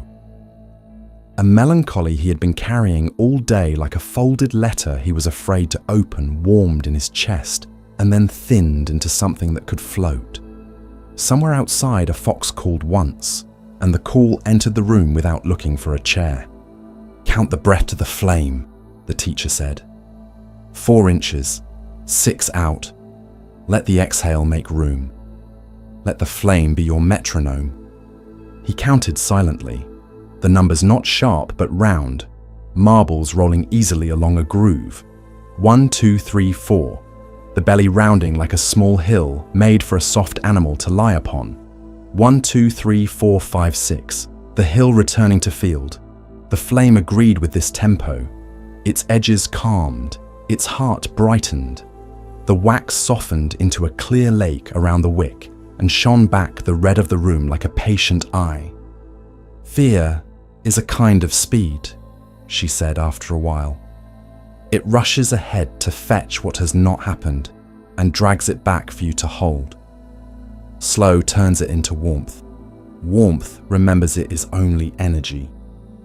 They looked together without needing to name looking. Ashes from this morning's incense lay in a drift like pale sand after tide. The candlelight stroked their surface and made a dunescape, hills and valleys unsurprised by wind. The novice felt his throat loosen, felt the back of his tongue unclench from words he would not need tonight. He could feel the knees, not as hinges, but as quiet round riverside stones with water flowing around them without incident. His hands made a shallow bowl in his lap, and the candle's glow found their edges and gave them a quiet purpose, to hold what arrived without squeezing. The teacher cupped one hand around the flame and the room changed shape. Shadows stretched, moved, then stilled. The candle's light leaned, gathered into a tighter vow, and then opened again when she removed her hand. "Protection is not smothering," she said. "It is shaping the wind so the flame can show itself. Do that for your breath." He imagined his ribs as a circle of people guarding a small fire in snow. Not huddled in fear, but standing with shoulders broad, as if singing would come next. The inhale was the circle giving space. The exhale was the circle leaning in. The flame answered with a soundless yes. His mind offered an old story about a mistake, tried to rest it just at the edge of his knee, then saw the flame and decided to wait. The story did not vanish. It warmed and grew patient, willing to become soil. "Take the candle in your hand," she said, and he did. The clay saucer warmed his palm the way a stone warms after day. The weight was small, no heavier than an idea. He raised it until it was level with the collarbones. and noticed the breath shorten of its own old habit. He lengthened the out-breath, and the flame agreed to remain calm. He felt a responsibility that was not burden, but friendship. The duty to keep the wind inside him kind. She placed her hand 3 fingers below her navel, and he mirrored, the other hand holding the candle. "Here, the body knows a hearth," she said. "Let the breath start here. Let the chest be the chimney, not the furnace. Keep the flame low and clear." He breathed from the lower belly, and the upper chest released its grip, as if the hands of a careful stranger had loosened an unneeded knot. The flame barely wavered now. Its little tower of light grew transparent at the top and thick at the base, a mountain wearing its own waterfall. The novice watched the way the wax fed the wick, and the wick gave back light, and the light became warmth, and the warmth softened the wax again. A circle, like breath, like day, like kindness given and returned. They walked again, slowly around the perimeter of the hall, then into the corridor, then into the courtyard, where night had arranged stars carefully across the sky and left spaces between them generous enough for the mind to rest inside. The candle painted the stones at their feet into moons and the moss into deep ponds. A cat sat beneath the rain chain and opened one eye to make sure they were friendly, then went on being a cat. The moon had risen behind a cloud like a coin behind silk. The teacher set the candle down on the step. The flame looked very small in the open. It was also enough. "Stand where your feet are and feel what the light does," she said. He stood on the flagstones, feeling their coolness declare itself through the thin soles. Within the candle's circle, ants held a meeting and adjourned. The rough edge of the steppe became a country whose border was easy to cross. The teacher's sleeve moved gently, and the shadow of that sleeve spread across the steppe, like a lake the candle had created. In that lake, his worry stood for a moment, then slid away along the shore, not finding anything to hold. "The mind tries to solve the night," she said. "It cannot. The night does not need solving. The mind can keep a small bit of company. That is enough." She lifted the candle again and led him to the sleeping house. The sliding door whispered on its track, a sound of wood being honest with wood. Inside, the room held mats, pillows, the faint clean smell of straw, the promise of bunched blankets. She placed the candle near a pillar, and they sat once more. Shadows from the pillar fell in long blue strokes across the floor, as if a painter had been sure of the brush. "Watch the way the shadow moves when your breath moves," she said. He did. The flame leaned when the inhale came too fast and stood up when the exhale lengthened. He took 3 soft breaths, then 3 more, then 10, until the flame's leaning was a gentle bow with no urgency in it.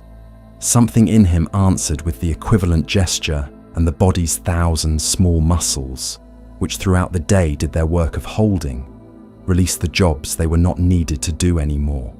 The jaw, that polite gatekeeper, stepped to the side. The tongue lay down like a dog who has finally accepted the evening. The forehead let loose its last thought and found the shape it had been meant to wear all along. "Carry this light into the body," the teacher said, her voice lower now, as if already halfway into sleep. "Place it just behind the breastbone, not to burn but to glow. Let the ribs be a lantern around it. Let the skin be the paper shade.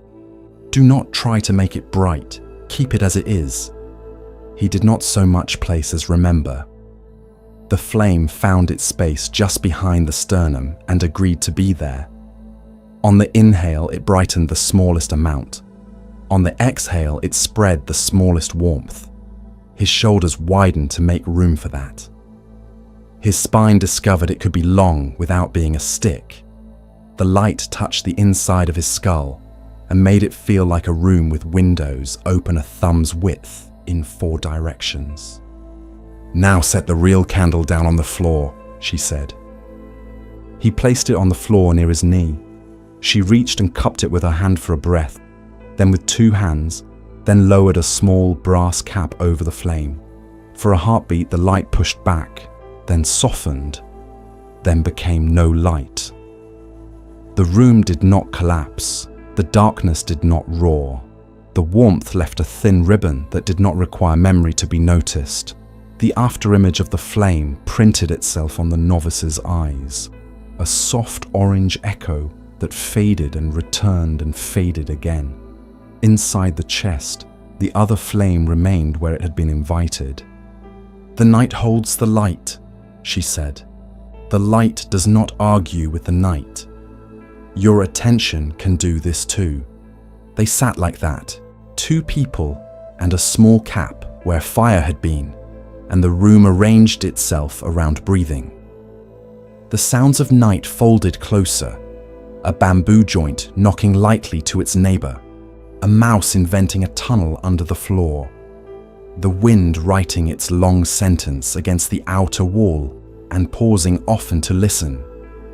The novice noticed the space just at the end of the exhale, a clean-looking place, as if a tide had gone out and left a long, beautiful line of damp sand. In that place, the inner candle was most itself. In that place, the body felt weighty in a friendly way, pressed to the mat by a gravity that wanted him to be included, not taken. "Thoughts will come to see the light," she said. "Let them warm their hands, then go. Do not serve them tea tonight." He smiled without moving his mouth. A thought about tomorrow's chores approached, held its palms toward the inner flame, felt welcome, then left with a kind of gratitude. A memory tried to curl around the fire like a cat, and then remembered that this was a temple, and cats know how to behave in temples, and so it curled at a comfortable distance and slept. Even the old ache in his shoulder came by, asked if there was room, and found that the warmth had softened it into something that did not need to speak. Breath went out. Breath came in. The inward flame kept its modest work. The teacher lay down on a mat and folded her hands over the belly. The novice lay down on his own mat, turning slowly as if his bones had learned to move like clouds. He kept one palm resting on the lower abdomen to remind the breath where to begin. The other hand open at his side as if offering the floor a small gift that the floor had never asked for. His eyes closed, and the after image of the candle inside the lids was no longer a picture, just a flavor of glow. The small cap on the real candle cooled and made a faint sound like a sigh one room over. The teacher's voice came once more, a thread. When the mind offers you darkness with edges, show it a small light without edges. When the night asks you to solve it, offer breath. One step, one step. This is how paths are made while sleeping. The novice felt the mat accept him. The ribs rose a little, fell a little. A pause. Rose a little, fell a little. The inner candle kept its company without asking for attention and without withdrawing if attention wandered. Beyond the window, stars did their old diligent work and never mentioned it.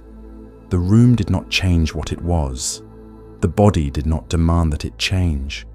Warmth drifted into the spaces where decisions are stored and asked them to come back tomorrow. The flame behind the sternum held the size of a thumb. It did not need to be brighter. It was enough. Late afternoon folded itself into the room, leaving a band of gold along the floorboards and a coolness gathering at the edges. On the low table by the window sat a clay teapot the color of riverbed stones and a cup with a lip delicate as a moth's wing. The kettle on the brazier murmured the way a sleeper murmurs, not yet at its song. Outside, the garden held its breath between breeze and stillness. A sparrow negotiated with a twig and then agreed to stay. The teacher opened the tin of leaves and let the novice smell the first breath of earth and sun kept safe inside. "These were curled in spring," she said. "They've been asleep since, waiting for warm water to remember them back." She placed a pinch in the pot. The leaves, dry and patient, made a faint sound like a page turned gently in a library. When the kettle found its voice, the teacher tilted it just enough. Water arced and fell, clear as decision, striking the leaves and clouding at once with green. Fragrance rose, grass after rain, an old wooden porch warmed at noon, a story told without embellishment. The novice felt his shoulders descend one vertebra at a time. The teacher set the lid and waited the few uncounted breaths that allow heat to meet leaf and leaf to meet heat without haste. She poured. Tea found the cup as if it knew the way. From its surface, steam began to rise. At first, a single ribbon, then a soft bouquet of breath, then changing again into threads that braided and unbraided themselves according to rules no hand had written. "Watch," she said. They watched. The steam formed towers and let them fall. It made animals and lost them. It became a veil and then a fountain, and then it forgot to be either. It met the cooler air by the window and turned to diamond mist, drifting sideways. It leaned toward the novice's face, touched his cheek with a warmth that had no sharpness in it, and went on. "Worries are born like this," the teacher said, voice low enough not to interrupt what was happening. "A little warmth, and up they come. The mind is a good kettle. It boils anything." The novice lifted his hands toward the cup until the palms found the edge of heat. He left them there, feeling the small sun bloom against his skin. "If I pull back," he said, "the warmth fades." "It fades or it finds the glass," she said, nodding toward the window pane. Condensation was gathering there, a fine, even film. What rises meets what is cool. A bead forms. They waited. The beads swelled, took on the shape gravity remembers, and slid down the glass, leaving a clean line behind. "And then," she said, "it returns." They listened to that small bead's descent, a sound too quiet to hear and just right to understand. The novice felt his brow smooth as if a hand had passed there. He leaned and exhaled toward the cup, a long, careful breath.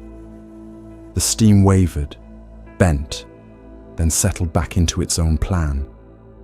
He smiled. "It doesn't obey me." "It obeys conditions," she said.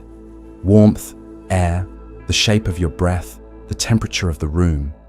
Thought obeys conditions too. We take it personally because it wears our face." He watched a new plume rise.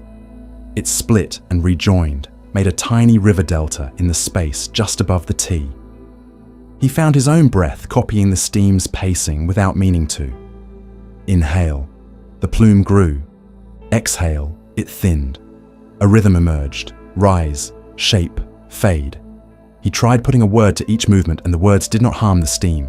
Rise, shape, fade. He matched them to the breath.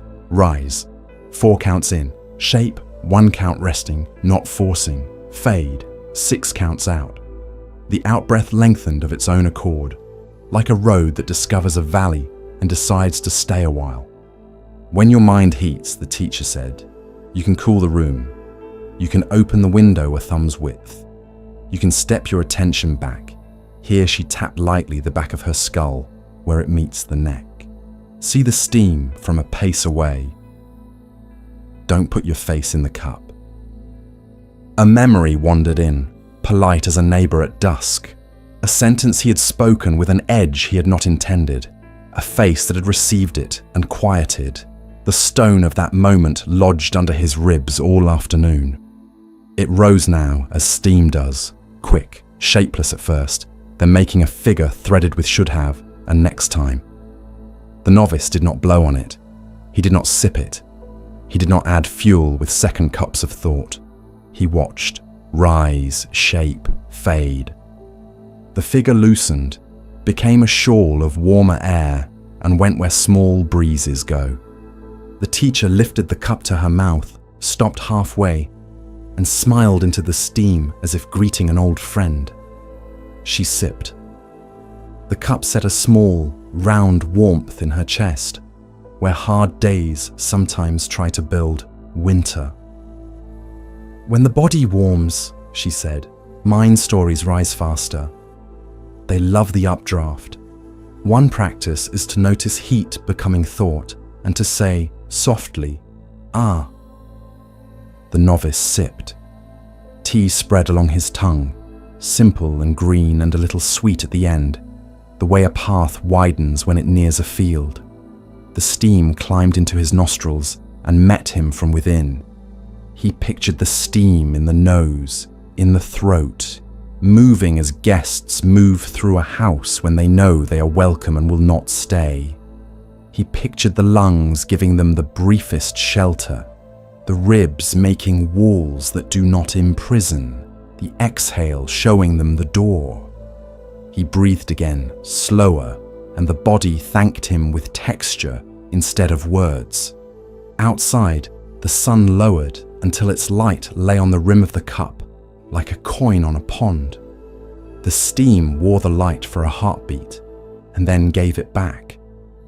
On the window, more beads formed, some racing, some pausing to collect their courage, some finding other beads and becoming a little community before traveling on.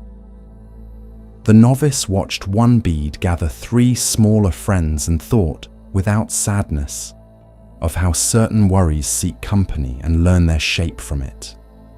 He smiled at the glass when the new larger beads slid cleanly downward and drew a long, bright track. Steam returns to water, the teacher said. Water returns to leaf. Leaf returns to light. Light returns to sky. Sky returns to night. Nothing argues. He placed the cup near his heart and watched the steam blur the teacher's face and then reveal it again. In the blur, her features softened into kindness without edges. In the reveal, they were the same. "Can the steam be a veil that helps?" he asked. "It is already," she said. "Between you and an old story, a little mist. Between you and the sharpness of an hour, a little mist. It does not remove what is there. It softens the outlines so the heart can meet them." They stood and carried the tea to the open window. Evening had found its color, that blue that carries the first star like a secret. The steam met the cooler air, vanished as steam, appeared as a faint moisture scent on the sill, and then as nothing the senses could name. The novice rested his forearms on the wooden frame. His breath rose and fell into the night air. He felt for a moment like a kettle himself, not a frantic one, but a kettle that knows the song will end because it is meant to, and after the song there is pouring. "Tell me what you notice," the teacher said, not testing, only inviting. "I notice," he said, "that the steam never tries to go back down. It doesn't cling to being steam. It doesn't complain when it becomes water. It never stops being itself, even when itself keeps changing." She nodded. "And I notice that when I try to hold it, it slips through me. When I let it go, it touches my face kindly on the way." They sat again. She poured a second infusion, pale and clear as silk.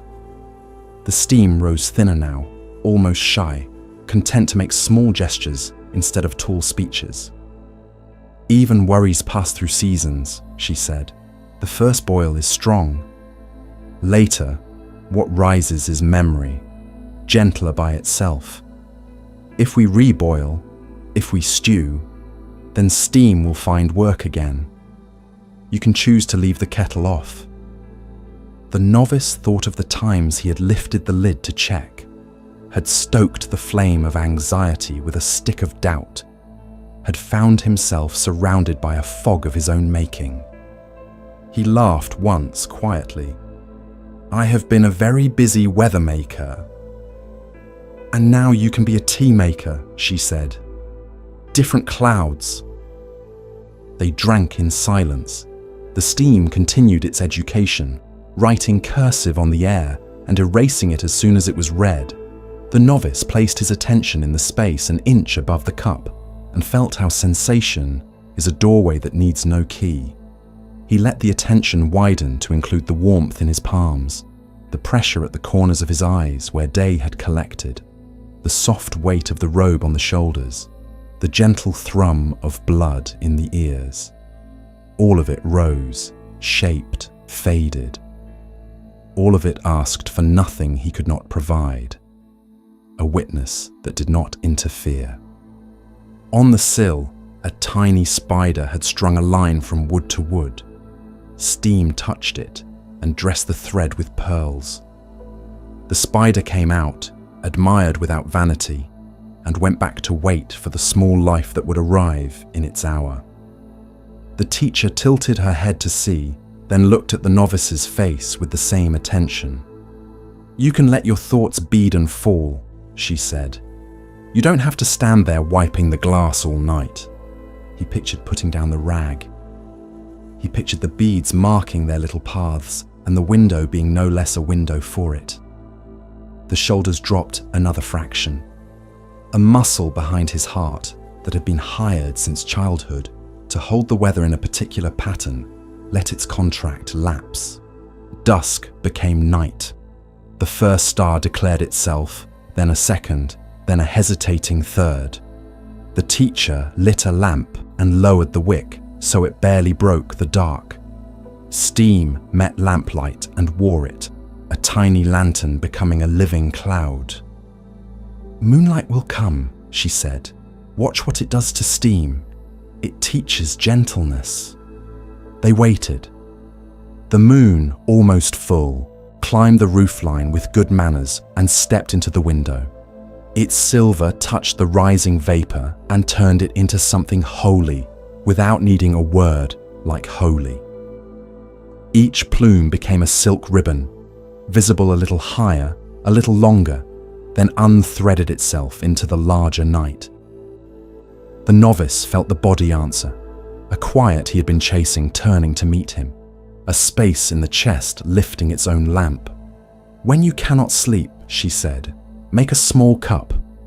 Don't drink it all. You don't need the leaf, only the rising. Hold your hands to it. Count 3 soft breaths. Watch 3 plumes become fewer words. Place 1 worry on the window.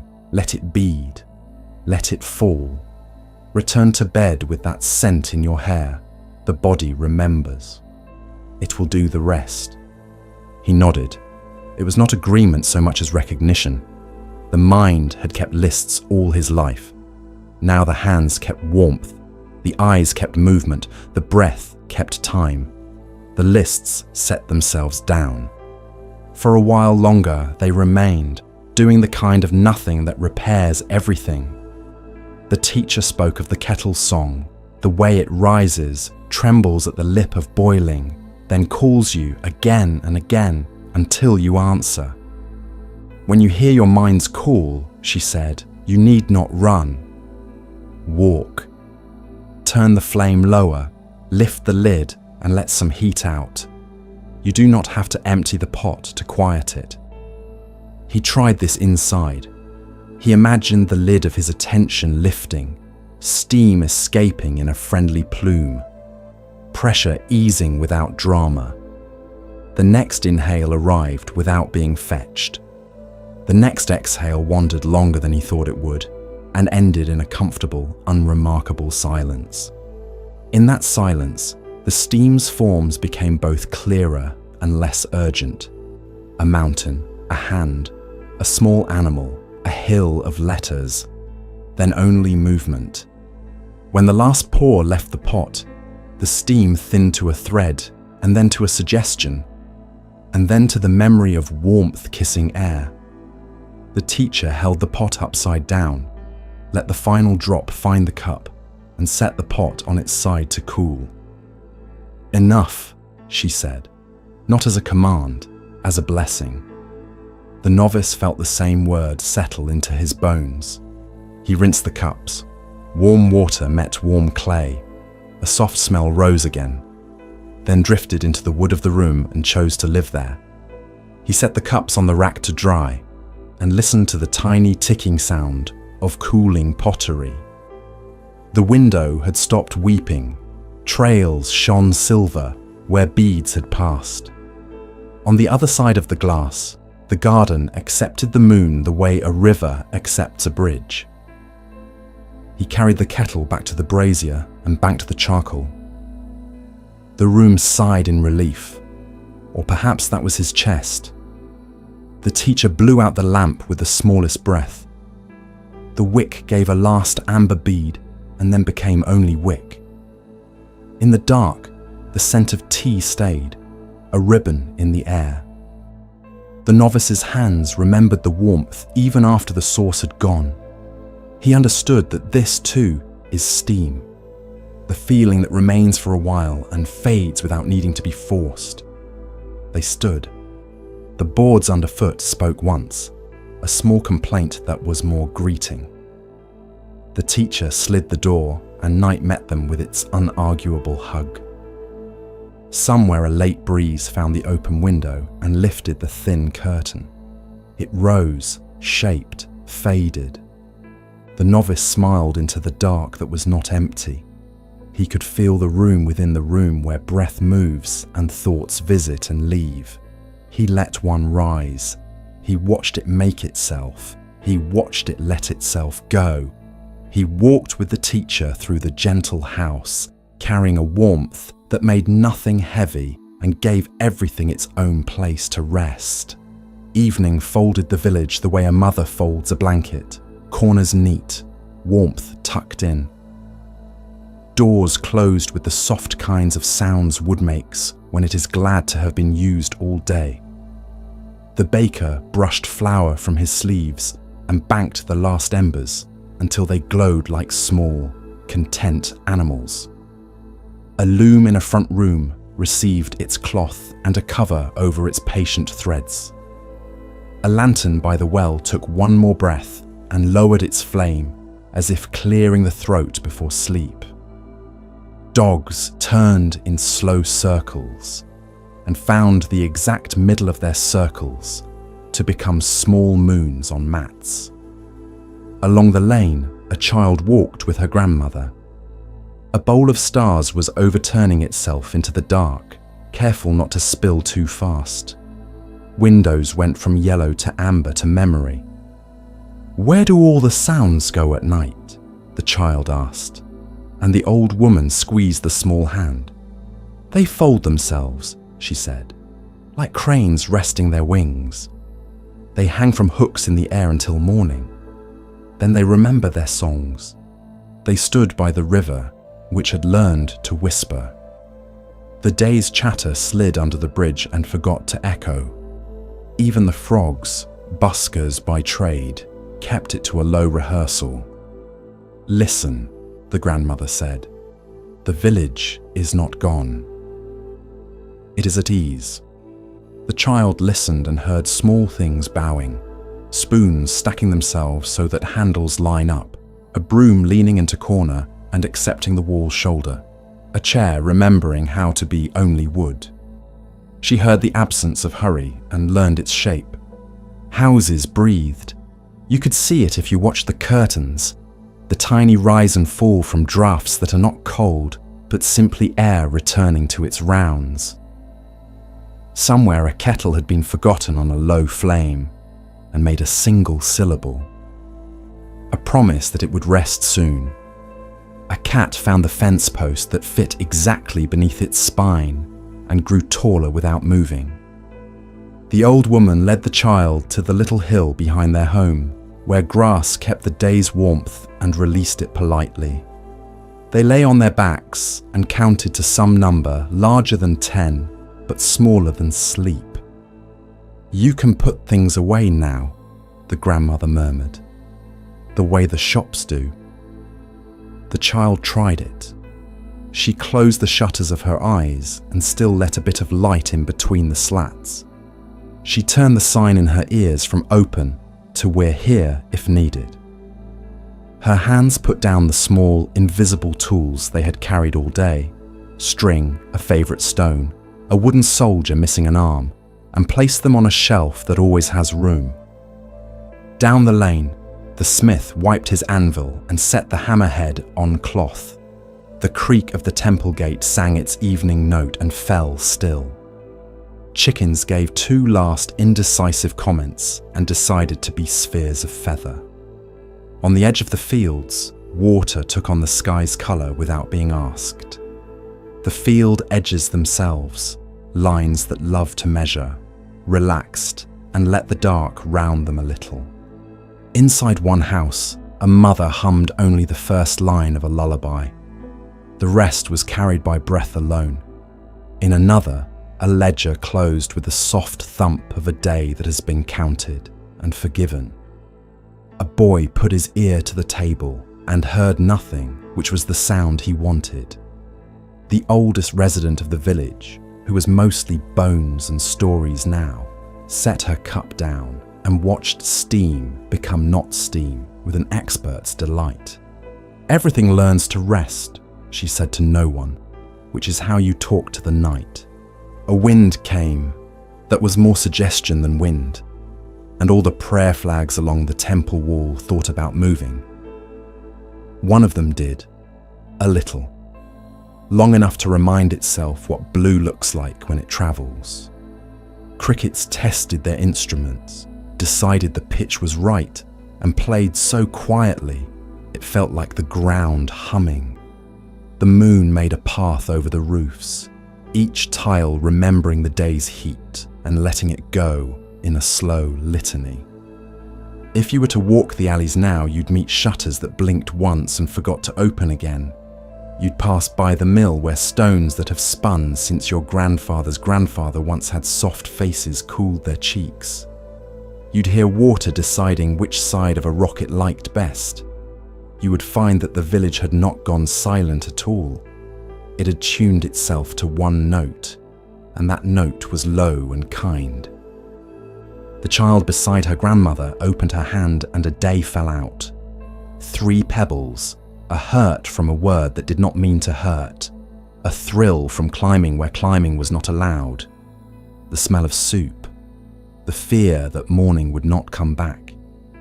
The grass accepted all of it without telling her what any of it meant. Night is when things keep their shape without having to be looked at, the grandmother said. Let them keep it. They'll show you again tomorrow. One house over, a man stepped outside and stood with his jaw unclenched for the first time since breakfast. The muscles along his neck, which had spent the day making a dam of his throat, let the river through. He named the worry that had been living behind his ribs, not to make it bigger, but to give it an address. He mailed it to the night, which knows how to deliver such letters to dawn if they still need answering. The village clock tower, which had grown fond of its own regularity, looked at the moon to calibrate its seriousness and decided to wait a beat longer between ticks. In a small yard, an apple tree held its fruit like lamps not yet lit. Dew considered the leaves and agreed to visit later. The road out of the village lay down and became a ribbon someone might wrap around a gift. The gift would be tomorrow. The grandmother and the child rose. They walked home slowly so that the air could finish brushing their clothes with the scent of evening. At the door, the child stood very still and listened hard. She heard her own heartbeat, and then beneath it the village heartbeat, and beneath that something like the earth's slow footstep. She nodded to all three as if they were neighbours. Upstairs, she put her cheek on a pillow cooled by a moon that asks for nothing. She felt the whole place around her closing its eyes. Her breath joined the village in the one task left to do. In the temple courtyard, a bell slept in its frame.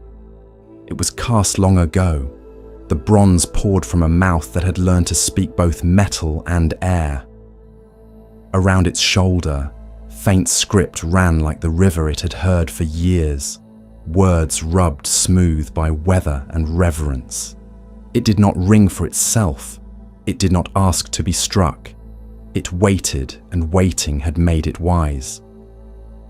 Morning wind is a gentle teacher, and it arrived early, coming up from the river with the smell of wet stone and straw. It touched the bell's lip the way a friend touches your sleeve to say, "Here." The bell woke into sound, not loud, just enough to place a note in the day. The sound moved out through the trees, through the shoulders of the hall, through the ribs of the listeners. It touched a bird mid-flight and gave the bird a new feather of calm. It touched a novice carrying water and turned the surface of the pail into a round of ripples that did not mind being small. The abbot stood where the gravel meets the packed earth and listened with the kind of attention that does not grip. "Practice is like this," he said to the two students beside him. "The bell does not ring itself hoarse to be heard. It sounds when wind visits. Otherwise, it is bell in the way a sleeping hand is hand." They watched leaves agree to tremble.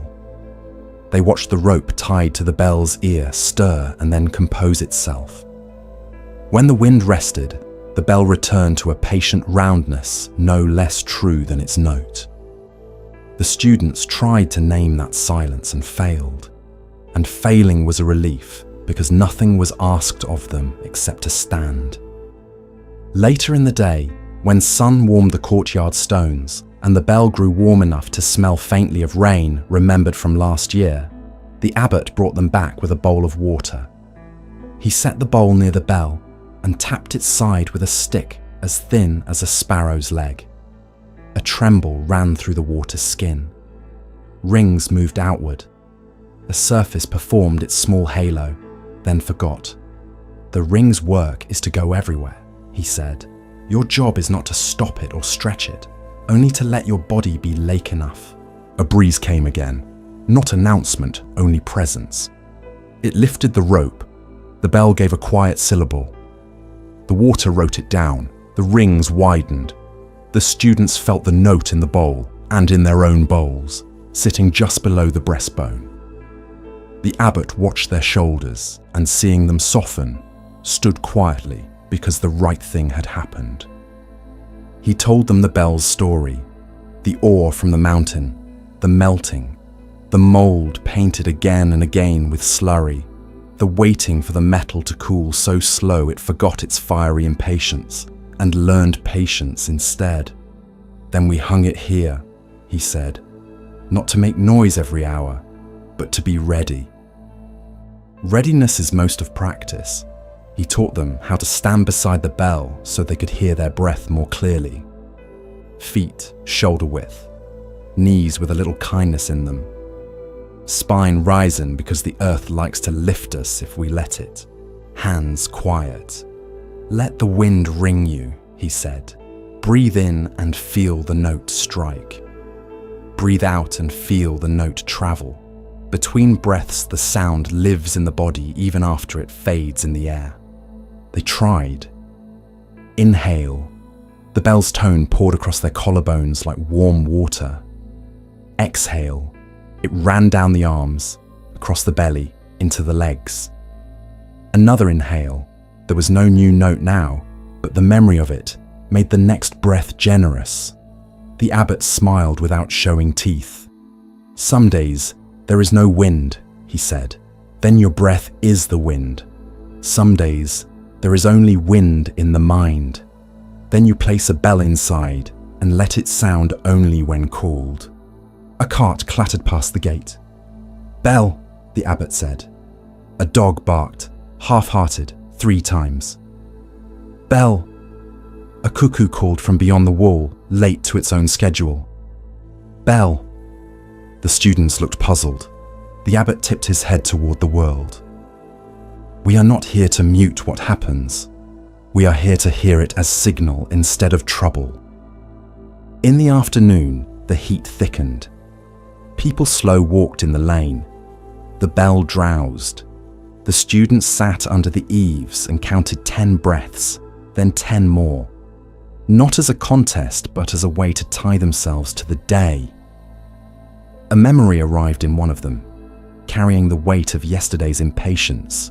He felt his chest tighten around it, the way a fist tightens around a seed no one intends to plant. He went to stand by the bell. No wind. He stood anyway. He let his breath be wind enough, touching the rim of his own attention. On the third exhale, he felt a note he had not made. It moved through him and out. He did nothing to hold it. The memory dimmed, not erased, only less interested in explaining itself. Toward evening, when shadows lengthened like long thoughts and swallows took their fast, precise air paths above the courtyard, the abbot lifted the simple wooden striker and met the bell once. Not hard, not soft. The note travelled as a round thing does, touching everything with the same kindness. In the kitchen, someone paused with a ladle in the air and let the soup finish a small simmer before stirring. In the garden, the gardener looked up, then back down, the way one does when included. A man walking the lane removed his hat without noticing why. The bell's sound faded in the ordinary way sounds fade. The important part lasted longer, the way attention had been called and had shown up. What you imitate, the abbot said, is not the metal, not the note, not the rope. You imitate the willingness to be struck by reality and to respond exactly once, then rest. Night grew from the middle outward. The bell returned to its dark shape, and the script on its shoulder became touchable instead of readable. Bats performed their instant arithmetic overhead. A moth found the bell and tested it with its weightless weight. The bronze did not answer. A wind came, faint, like a thought you don't need to think, and the bell whispered the smallest confirmation. The students, already in their beds, felt it pass through the screens of sleep. They did not wake. Their breath adjusted itself, a wind moving a bell, and the note travelled into their dreaming and out into a night that knows how to hold it. Rain had kneaded the street until it shone like dark silk. Puddles gathered in the places the road had always intended to keep for them. Small mirrors cupped by stone, by ruts, by hands, the day forgot to unclench. Lanterns along the lane trembled in those mirrors and became lanterns that could be stepped on. Between the clouds, the moon lifted its face, and there it was on the ground too, perfect and reachable. A child in wooden sandals discovered it first. She peered into a shallow pool beside the well and found the moon whole and heavy, a coin in a bowl. She laughed, raised her heel, and brought it down. The moon shattered without breaking. Silver flew in 100 feathery pieces, then reassembled itself in a different bowl 2 steps away. She chased it for the sport of learning how things come back. An old man carrying a bucket stopped to watch. He had chased moons before and had learned what chasing teaches. Fun is fun, and the real thing is not where your feet are. Look up, he said, and the child did. The moon above kept its shape. It wore thin cloud like a shawl and did not mind the shawl. It wore wind's fingers. It wore the occasional wing passing. It wore the desire of everyone who had ever desired it, and remained itself because it was not in the water. The puddles calmed. Their edges forgot what boots had done, and remembered what sky asks. The moon returned to each of them, intact. Our minds are like this, said the old man, and he did not need to say more. He let the water say the rest. A monk came out to sweep the flagstones of stray leaves, even though rain makes sweeping an art of patience more than an art of success. He paused at a puddle and saw the moon sitting there like a guest who does not eat much. A breeze touched the surface and the moon trembled. He waited. It steadied. Another breeze came. This time he did not wait for steadiness. He lifted his eyes and let both moons exist. A fox crossed the lane with the calm of someone who knows a map no one else has seen. Its paws made small ripples that reached the reflected moon and invited it to dance. It danced, and then it did not. Somewhere a door opened and closed. A square of lamplight slid across a puddle and made a temporary window into a temporary room. Then the shutter met the frame with that soft sound wood makes when wood knows its job. The window was gone, the moon remained. After long rain, water holds a little earth inside it. The puddle at the corner had a grain of silt floating just enough to turn the moon to some other planet. The monk squatted, unembarrassed by his knees. He watched the silt spin lazy circles, the way worries do when the mind is tired and airless. He did not stir the water with his broom. He put the broom down. He did not blow. He breathed. He let time be the cloth that settles what's suspended. The silt lowered itself grain by grain. A fish scale from somewhere shone once and slid into the seam of stone. When the water cleared, the moon returned as if it had been waiting nearby with its coat on. A boy ran by, then slowed, then came back and stood next to the monk. "It's better when it's still," he said. A discovery said as a gift. The monk nodded. A gust came, and both their reflections broke into a dozen boys and a dozen monks. The monk saw his face as an argument in water and found he did not need to take his own side. The gust passed. They smoothed. He thought of minds he had known, his own included. Puddles, basins, bowls, lakes, oceans. Most days puddles. He thought of the stick he carried in his thoughts, poking the surface to see if he could make more of the moon, and how rarely that had helped. He practiced not poking. He watched a thought come, the old one about a conversation that had turned sideways, and he felt his hand reach for the stick of explanation, the pebble of apology rehearsed a 12th time. He set both down. The thought wobbled, saw there would be no weather today, and made itself small, then went to sleep against the curb. The moon climbed. Its silver found every clean surface and made it cleaner. The puddles one by one drew stars into their shallow rooms. A night bird flew across a reflection, and the star under the flight went out and came back. A man with a cart trundled past, and each wheel made a borrowed galaxy for the briefest measure. The monk laughed out loud once, a drop of sound placed on the tongue of the dark. The dark accepted it as if it had been thirsty for that exact sound. There is a particular pleasure in kneeling by a puddle and not needing it to be a lake. The monk felt it, a kind of friendship with smallness. He leaned closer and saw the pocked face of the moon in the water's small circle.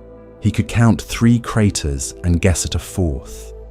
A thin cloud wrinkled the image. A thin cloud did the same above. He looked up and watched the larger version pass. "Ah," he said to both, to the general principle. A child returned with a stick. She drew a circle in the water around the moon and grinned because this time she had caught it. The circle unraveled with the ease of a knot tied without purpose. "It won't stay," she said, half complaint, half awe. "You would not want it to," the old man answered from his bucket path. "If the moon could be trapped in a puddle, we would all be in trouble." The monk raised the broom just the height of a finger and drew water off a flat stone so that shoes would not sink there later. The puddle to the left he left alone. On its surface, the moon had arrived in the exact middle, and some things are too perfectly temporary to be improved. He turned and found another, long and thin, a seam of night between two stones. It held one bright star, nothing else, and the star was all the news anyone needed. The lesson came and went in different shapes. A dog lapped at a reflection and drank only water. A moth hit a lamp twice and then, tired of its own plan, decided the moon in puddle was safer to admire. A woman carrying laundry paused to look and forgot the weight of the basket for a few breaths, which is the human version of enlightenment and enough for a Thursday. The monk finished nothing. The street would dry in its time. The sky would move its furniture in its time. He stood and let his knees enjoy being knees. He looked down and saw his own face in a shallow pool. It was torn into puzzle pieces by the slight wind, then assembled again, not improved, just re-met. He bowed to that small, repairable face, because bowing had become his way of recognizing what does not need to be fixed. When the temple bell gave a single evening note, the puddles answered by being rings. They took the sound in without insisting on owning it. The moon, high now, no longer sat in every pool. In the deeper ones, yes. In the shallow ones, no. He found that interesting, but not urgent. He remembered the first time he'd been told to look up, and how he had, and how the moon had looked back. Tonight he did it again, softer. The sky was a bowl no hand holds. He felt himself beneath it like a cut placed in the right place. On his way inside, he touched one puddle with a fingertip. The circle it made reached the edge and became edge. He wiped his finger on his robe without thinking and left a dark mark that would dry to nothing. He moved through the gate and the hinge told its honest story. Behind his eyelids later, the moon would hover in a smooth black where nothing needed polishing. If a thought stepped into that water and made the light jitter, he would wait, let the small winds stop, and the moon would be itself again in both places, the one above and the one inside, neither troubled by shoes. The rope hung from a peg in the shed, a length of hemp that had known more weather than most people and had learned to be useful in every season. It had tied bundles of reeds, secured a shutter during wind, looped a calf gently back toward its mother, lowered buckets into a stubborn well, and once, in a story the elders liked to tell, it had saved a cart from tilting into a ditch by accepting all the weight and not complaining. Today, it was a question. A knot sat near the middle like a fist that had grown proud of its shape. The farmer who held it tugged the way a person tugs at what they want to disappear. Each pull made the knot smaller in a way, but tighter too, meaner about letting go. "It will not yield," he said, speaking to wood and dust. A passerby watched from the shed door, an old woman with hands that smelled faintly of mint and iron. She asked for the rope, and he gave it, sweat shining along his temples. She did not pull. She turned the rope. She looked for the place where the strand crossed itself first, not last. She found the mouth the knot had made when it learned to breathe and offered it air. The knot changed its mind under her fingers. It became a series of choices instead of a single refusal. It became loops and then lines, and then nothing at all. The memory of tension fading like mud rinsed from a boot.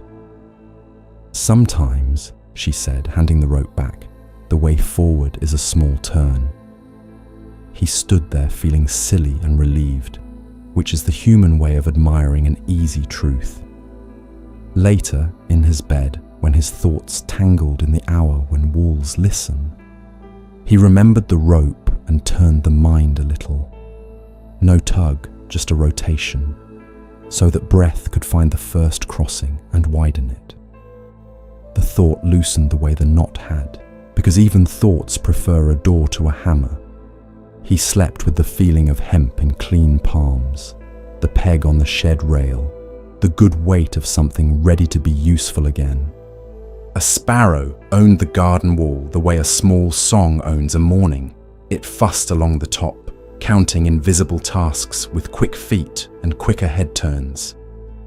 It pecked a seed from a crack, fluffed against a draft, argued briefly with a leaf that had the nerve to move, and then, without cue, without audience, stopped. The pause lasted exactly as long as it needed to. The bird became statue and breath, its bright eye a dark seed in a small brown field. Air flowed around it, the world made space, and then, having gathered itself in the way that wise things do, the sparrow resumed. No drama, only continuation.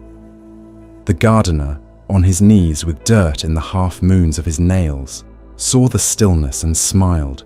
"Even songs need rest," he said to the rosemary. He set down the trowel and felt wrists and shoulders register the relief. He let the breath pause at the end of the exhale, where the floor of the body reveals itself. Not an abyss, only level ground. The pause was not an emptiness he had to flee, more a small porch between rooms, a place to stand and catch the farther scent of bread. He tried it again. Inhale, the trowel lifts a scoop. Exhale, the earth receives. Pause, a sparrow on a wall. Then the next thing.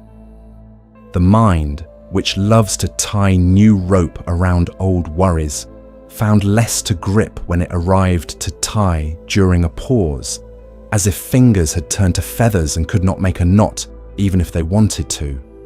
Later, when work was done and the light loosened its hold on outlines, he noticed pauses everywhere.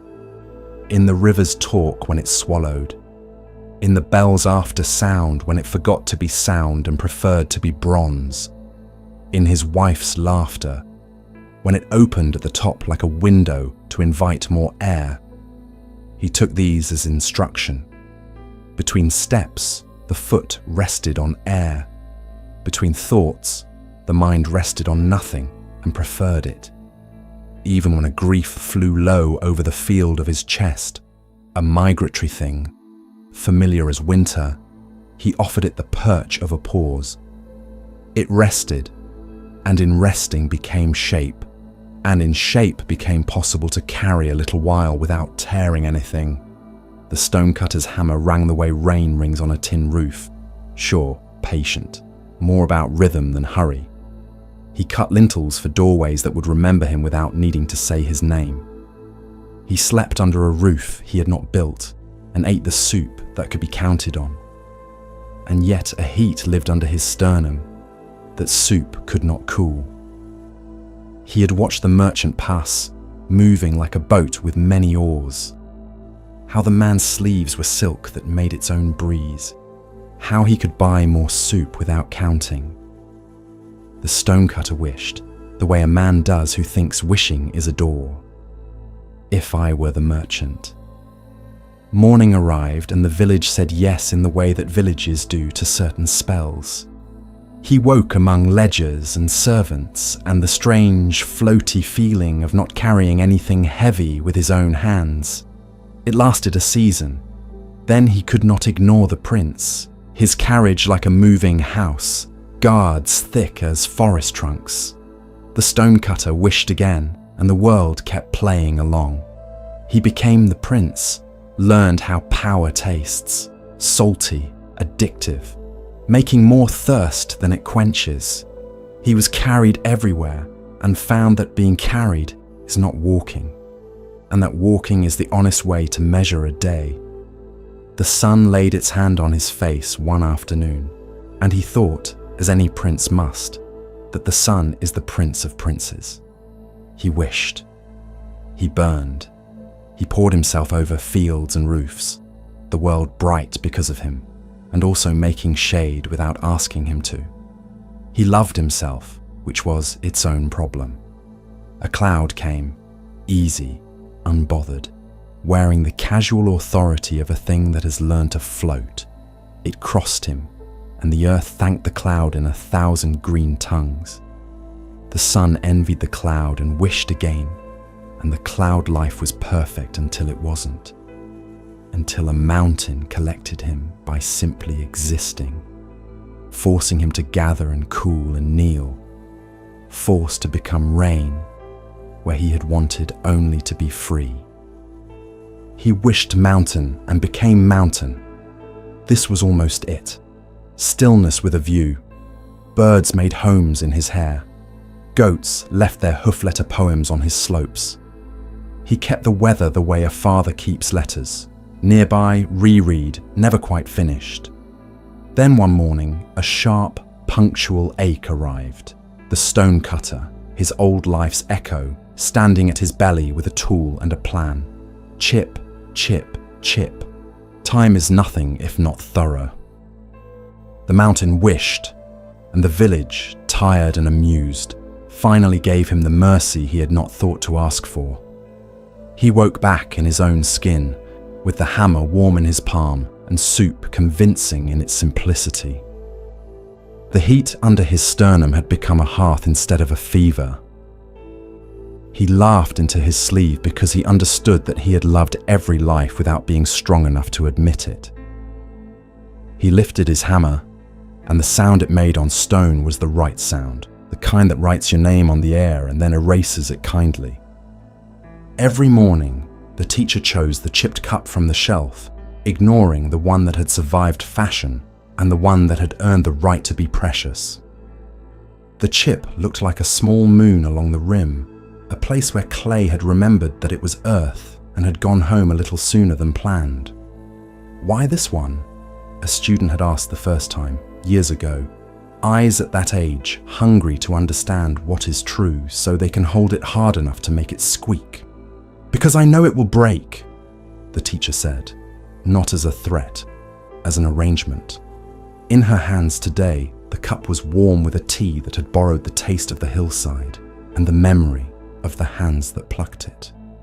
She lifted, sipped, and lived, all three actions the same size. The room accepted the ritual, the way rooms do when people behave like themselves inside them. The student watched the way her mouth did not avoid the chip. It knew its own map, as tongues do.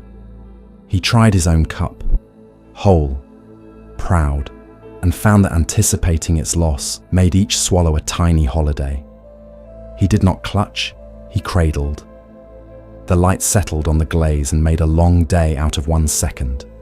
Already broken, she said later, washing the cup with the affection reserved for things that consent to service. When you know this, you taste more. He walked through the day applying this without force, the flower by the path, already wilted, so it was brighter now. The conversation, already ending, so he listened. The body itself, already returning, so he allowed rest. He stopped saving his favorite words for later and used them on the next person he met. In the afternoon, he mended a cracked bowl with a gold seam taught to him by a grandmother whose hands knew both grief and lacquer. The seam did not pretend the break had not happened. It offered a way forward that included the past. When a friend cried that evening over a loss she had rehearsed for and still not wanted, he did not say the thing people say when they are afraid of edges. He poured tea. He held his own cup in such a way that it could fall, and if it did, the evening would not be ruined. It did not fall. The knowledge that it could made the room honest. When he lay down later, he set his head on the pillow as if placing a cup on a shelf with easy hands. He did not need the night to last forever to enjoy it. He let the sleep arrive imperfectly, with creaks in the hinge and softness in the middle, and loved it because it was the kind that happens to people who know things break and still set the table. Snow began the way forgiveness begins, one quiet decision at a time. It sifted out of a sky the colour of a dove's back and covered the temple roofs with a blanket that had a memory for corners. By dawn, the courtyard was a page. The first steps on a page matter because they feel like prophecy. The novices argued lightly about who would fetch water, who would bring wood, who would go to the gate and open the day with the honourable creak. The abbot reminded them to walk as if they were writing a letter to the ground. Boots made their slow punctuation, commas around the well, an exclamation where someone nearly slipped and then did not, a question mark trailing toward the garden and back again because someone had forgotten the knife. The snow accepted it all. By mid-morning, the sun stood where people stand when they have good news and do not want to shout. Its warmth lay across the footprints and began the soft erasure that is more kindness than indifference. The edges of each print rounded, then blurred, then remembered they were water first and decided to be water again. "See," the elder said, his breath making a tiny cloud that joined the larger treaty. "Even our heaviest steps are temporary." A novice stood looking at a particular pair of tracks, his, made at the hour when he had been hurrying for no reason except habit. They looked deep, aggressive, like the day had weighed more at that moment. He felt a wince rise and chose not to feed it. He watched the sun practice amnesty on his indentations. The bottoms grew shallow, the sides softened. A bird landed right in one and made art of it, the delicate star of its feet laid across his old insistence. He laughed, which made the air cheerfully rough for a second, and then smooth again. He took another path, slower, and his feet did what truer feet do. They listened while stepping. In the village lane, the same lesson played out. Someone dragged a worry behind them like a sled with one broken runner. The track showed it. By afternoon, it had become a faint suggestion and then a memory resting underneath the next flurry. Children ran, made angels that looked from the bell tower, like the snow remembering wings. A cart passed, its wheels writing long parentheses, holding a thought the day wanted to keep for a while, and then let drift. At sunset, the courtyard was a palimpsest. Many hands, one surface. The abbot stood under the eave and watched the last of the crisp edges loosen into something everyone could own. "If you are heavy on yourself," he told the novice at his side, "wait for sun. It is never late, it is also not in a hurry." The novice nodded. He would still walk. He would still step wrong sometimes and press too hard on places that need gentleness. But he had seen what erases without accusation. He had learned where to look while the erasing happens. Not backward, not forward, but at the light arriving across the ground, melting what is ready, leaving what must speak a little longer, and making of the day a sheet you can lie upon without fear of leaving a mark that won't be forgiven by noon. Rain arrived like a friendly memory, testing the eaves with soft fingers before settling into a steady hush. The first drops were scouts, spaced, curious, arranging the rhythm. Then the roof found its voice, 1,000 small notes agreeing to the same song without deciding who would begin. Inside the dormitory, a novice lay awake, counting, certain he could meet the night with numbers the way a shopkeeper meets coins. 1, 2, 3, 4. He matched each to a drop he thought he heard distinctly. But the roof was generous and the gutters joined in, and soon the counting tangled with the sound of water walking. 5, 6, 7, lost. He began again, determined to catch the whole. The more he tried, the more the rain became many. From the far end of the hall, the old caretaker shuffled past, a blanket in the crook of one arm, a candle cupped to guard its small republic of fire. He paused by the window and tilted it open enough for the room to taste the weather. The air that entered had washed itself. "You'll never finish the rain," he said without looking back. "Let the rain finish you." The novice turned on his side and opened the ear that had been pressed to the pillow. Rain on tile, rain on bamboo, rain on the stone steps where water learned to become a river again after being a song. He felt the mattress gain a little weight as the room accepted the damp. He could hear the difference between the big drops leaping from the gutter mouth and the smaller ones quitting the underside of leaves.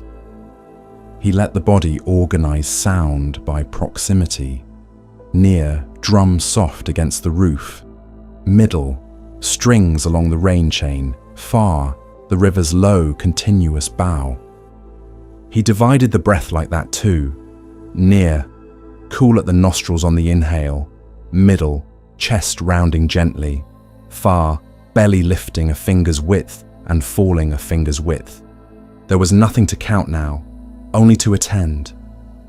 On the exhale, the rain grew larger. On the inhale, it drew close. The world breathed through him. The gardener lay awake as well, but because she liked to hear what the rain did to the garden, she had designed without taking credit. Water met pathways she had raked that afternoon, found the channels she invited for it, and wrote gratitude in the dark with soft elbows. She imagined the radish pods swelling, the moss reaching like a low green cat. The rain on the compost made a sound like old letters forgiving their ink. In the kitchen, a pot waited with its lid tilted, catching 2-3 drops that travelled along a beam. Each drop struck and said, "I've returned." Each drop spread itself in a circle and became pot. The cook, sleeping on a bench, turned and pulled a sleeve to her cheek, dreaming of a road where the dust never rises because the world remembers to water it. The novice's first effort to count had been a kind of refusal to join.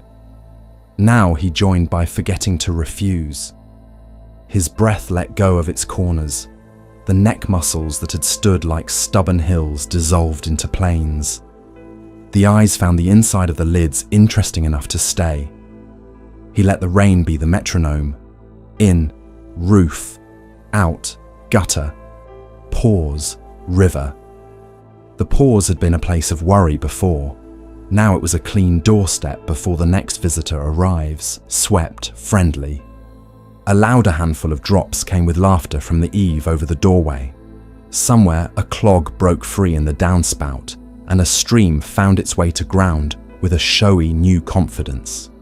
The novice's mind, catching the change, tried again to announce itself with a list. He gave it rain instead. The list hated being wet and left without complaint. The caretaker returned, blanket draped over the novice's shins with the accuracy of someone who knows where night drafts prefer to wander. "Rhythm," he whispered, "not arithmetic." He pressed the window closed just enough that the chill stayed polite. The candle sighed and retired. Outside, the rain shaped everything it touched towards softness. The road lost its edges. The prayer flags took the lesson and bowed in unison. A stray dog tucked its nose under its tail and revised its dream to include a dry porch. The bamboo grove, lately a teacher of bending, drank quietly and grew a small, deeper green. Between the water and the stone steps, a thin river was sown, bright as a new seam. The air had fewer arguments in it. The night, more lullabies. The novice's counting, which had been a little fist, unclenched. He did not keep up with the rain anymore. The rain kept him. He slept and woke and slept, each time finding the place he was supposed to return to without needing to make a map. When he woke once in the deepest part of night, he noticed that the rain had slowed, passing the beat to the gutters, which passed it to the ground. He smiled at the delegation. On the next waking, he heard only the river and a last thin dripping from the eave, the song becoming memory. Before dawn, the caretaker opened the door and the room, like a chest, exhaled the faint sweetness rain leaves behind. The novice sat up, the blanket surrendering easily. When he stepped outside, the world had been combed. Raindrops hung from pine needles like beads on a quiet string. The stone of the threshold was a darker version of itself. His first footfall sounded like a word spoken kindly. He did not count it. He did the next, and the next, in a time that had widened because he had stopped measuring it. In the assembly hall, the floor had been swept until it remembered the grain it came from and forgave the feet that would cross it. A large square of bare wood waited at the center, framed by rope and the patience of many eyes. The monks entered with folded cloths, small copper funnels, and bowls of colored sand ground from stone, flour, and thyme. Red, the color of roofs at sunset. Yellow, the color of ginkgo leaves caught mid-bow. Blue that remembered lakes. White that remembered winter mornings, when breath is a visible promise. They sat in a circle and did not hurry. The air itself seemed to sit. One monk drew the first line with a white thread dipped in chalk, snapped taut, then released. A clean axis, north and south. Another set the east-west line. The dust hung a heartbeat and lay down exactly where asked. They had made a cross, not as a claim, but as a compass. A novice with a steady wrist began to place grains along one arm of the cross. A path of dots that would become a border, that would become a garden, that would become a world. The tools they used made a sound like distant locusts. The chakpur, ridged metal tubes, rasped when stroked with a small stick, and the vibration coaxed sand to flow in a thin, bright stream. The stream obeyed gravity and attention, and where attention trembled, the stream admitted it, and then recovered, because attention can learn while it's working. A visitor stood at the rope, hand pressed to his chest as if the ribs were a door that might open wider if asked correctly. He had come from the city, where colour arrives mostly as advertisement, and the humility of these colours surprised him.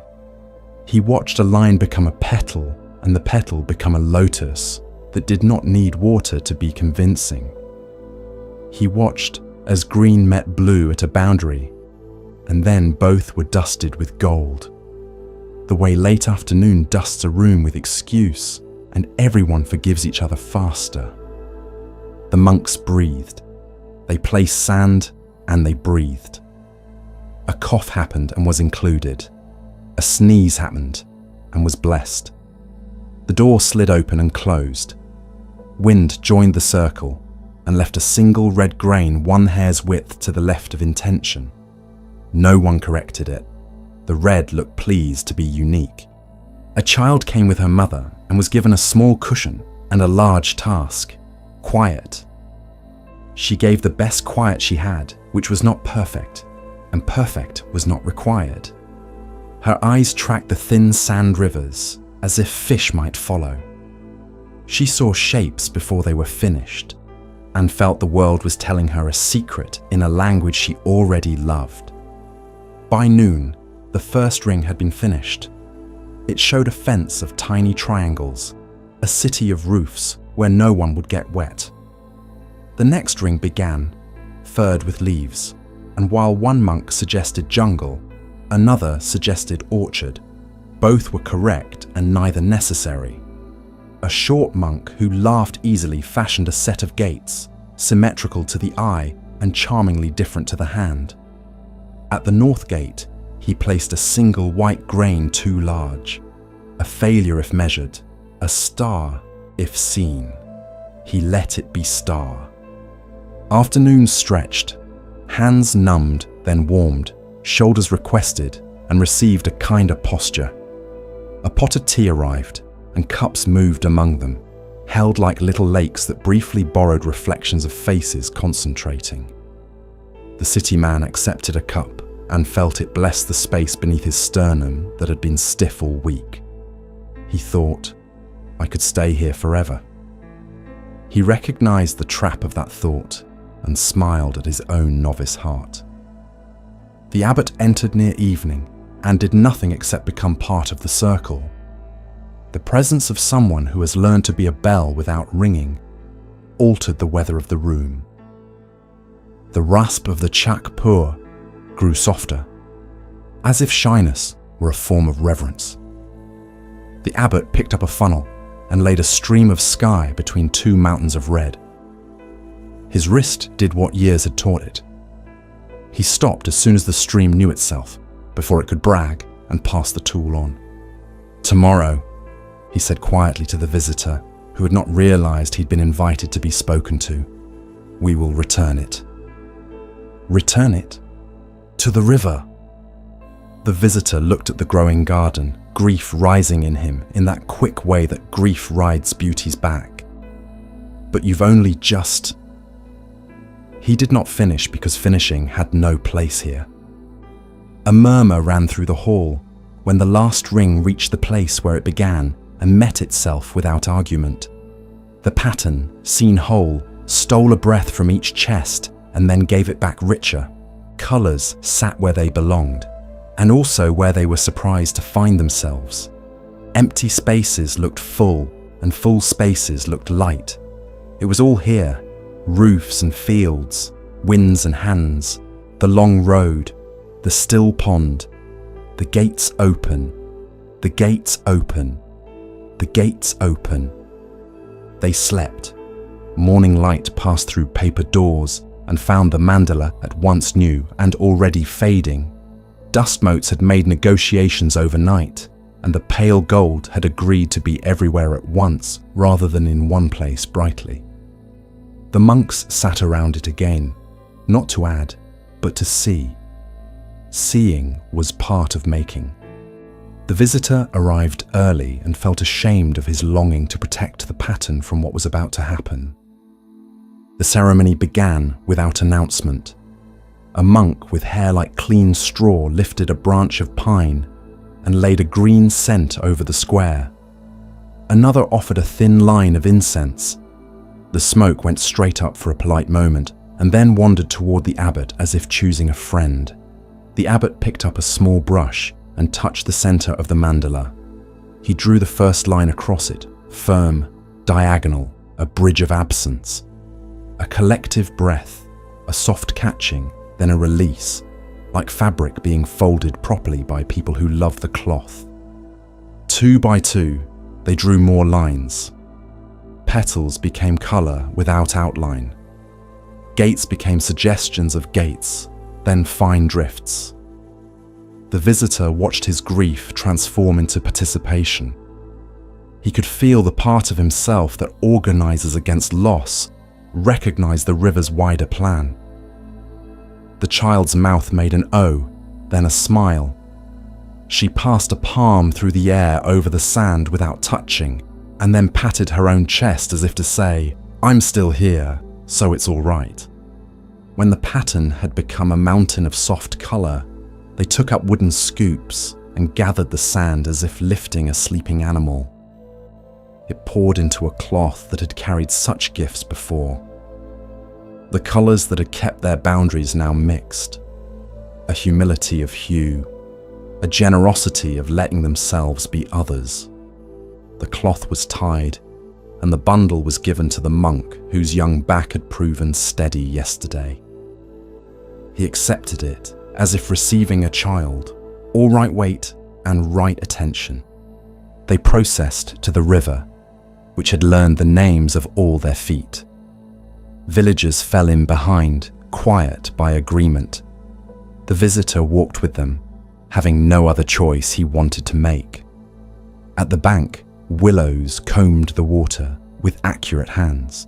The abbot stepped forward, and the young monk beside him untied the cloth.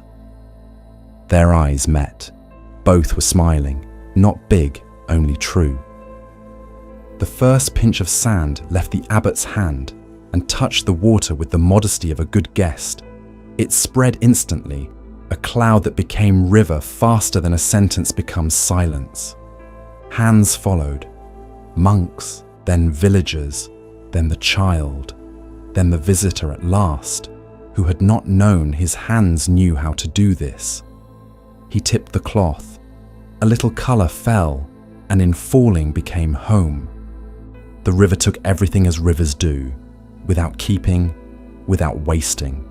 The colours widened so gently that no fish could complain. The sand slipped into channels it recognised, settled where it was asked by depth and current, continued what yesterday had been telling it. Form is a kindness, and so is formlessness. The child laughed at a dragonfly that hit a patch of blue and was suddenly made of it. The visitor wiped his cheeks and did not apologize. They stood a time saying nothing. The pattern had not become nothing. It had become everywhere the river touched today. Someone filled a small bottle with water as a remembrance not to clutch. Later, placed on a windowsill, the bottle would taste of rain and carry a tint that would fade and teach again. The monks bowed to the water and returned. Back in the hall, the square of floor that had held the world was bare, a quietness you could sit in, and they did. The novice who had laid the first white line looked at the wood and saw a new mandala there. Grain travelling like gentle wind, knots like planets, scuffs like constellations drawn by feet. The abbot poured tea and it steamed like morning breath. No one spoke of loss and no one spoke of gain. They drank. And when a mote of sand glinted on the rim of one cup, red or gold, who could say? No one rescued it. The lips found it, and the tongue received it, and the body knew what to do with what returns. Night came without edge, the kind that doesn't close the world so much as soften its outlines. The path up the mountain was a seam of paler dark stitched into deeper dark. A traveller stood there with a staff and a pack that had learned to be quiet. The lantern stayed unlit in his hand, because tonight's sight would be a guest, not a guide. He put his palm to the rock flank on his left, cold, factual, and felt how touch makes a map more honest than memory. He took a step and listened. Gravel gave its soft, dry applause. Another step, and the breath answered from the well under the ribs, small bellows setting a friendly fire. The staff learned the rhythm. Feel, place, take. A fox crossed somewhere ahead, quick feet scoring the dust with cursive no one else could read. The traveller stopped to let the sentence pass, then went on. The mountain did not hurry him. It never does. It leaned there, large and indifferent, the way the sea is indifferent, which is to say, welcoming without opinion. The first stretch rose through juniper, their berries sleeping with the blunt trust of seeds. The air tasted resin and cool iron. On the right, a little water had decided to come back to the surface for a while, and made its argument along stones. The traveller let the trickle become a metronome. Inhale to the sound of water arriving. Exhale to the sound of water going on. Between, the small pause where attention stands on a doorstep and thanks the door for being a door. A bend came with two choices and no sign. He let the staff test the left-hand way. Loose stones, a shallow slide, the sound a thought makes when it will not hold your weight. He tried the right-hand way. Packed earth, a wider thread of lighter dark, a pine root making a small rung to lift the foot. He went right. Trust is sometimes only this, noticing which sound keeps you company after you put your weight on it. Higher, the ground flattened, then tilted again. The breath did what breath does when it learns it needs to be larger. He let it be large and felt the chest rise like a door to a room that is not often used and is always ready. He counted 4 in and 6 out until counting felt like a ladder that had served its purpose. Then he put the ladder down and continued climbing. The night held its own weather. Cool lay against his cheeks and forehead, warm gathered between shoulder blades and under the strap of the pack. Somewhere below the path, something small and busy handled its urgent business and did not include him in the plan. He smiled at being left out. It is restful sometimes to be unneeded by everything. A ridge offered a bench of stone that had been practicing being a bench longer than anyone remembered. He sat. The staff became a mast leaned along a ship's deck. The body became a harbour for breath going in and breath going out. Looking up gave the same result as looking forward, dark, with hints. Looking down showed the faint seam he had just climbed, silvered here and there by mica the moon couldn't currently find. He closed his eyes and found the same seam inside the lids. A teacher had said once that night walking is just bowing with your feet. He tried that.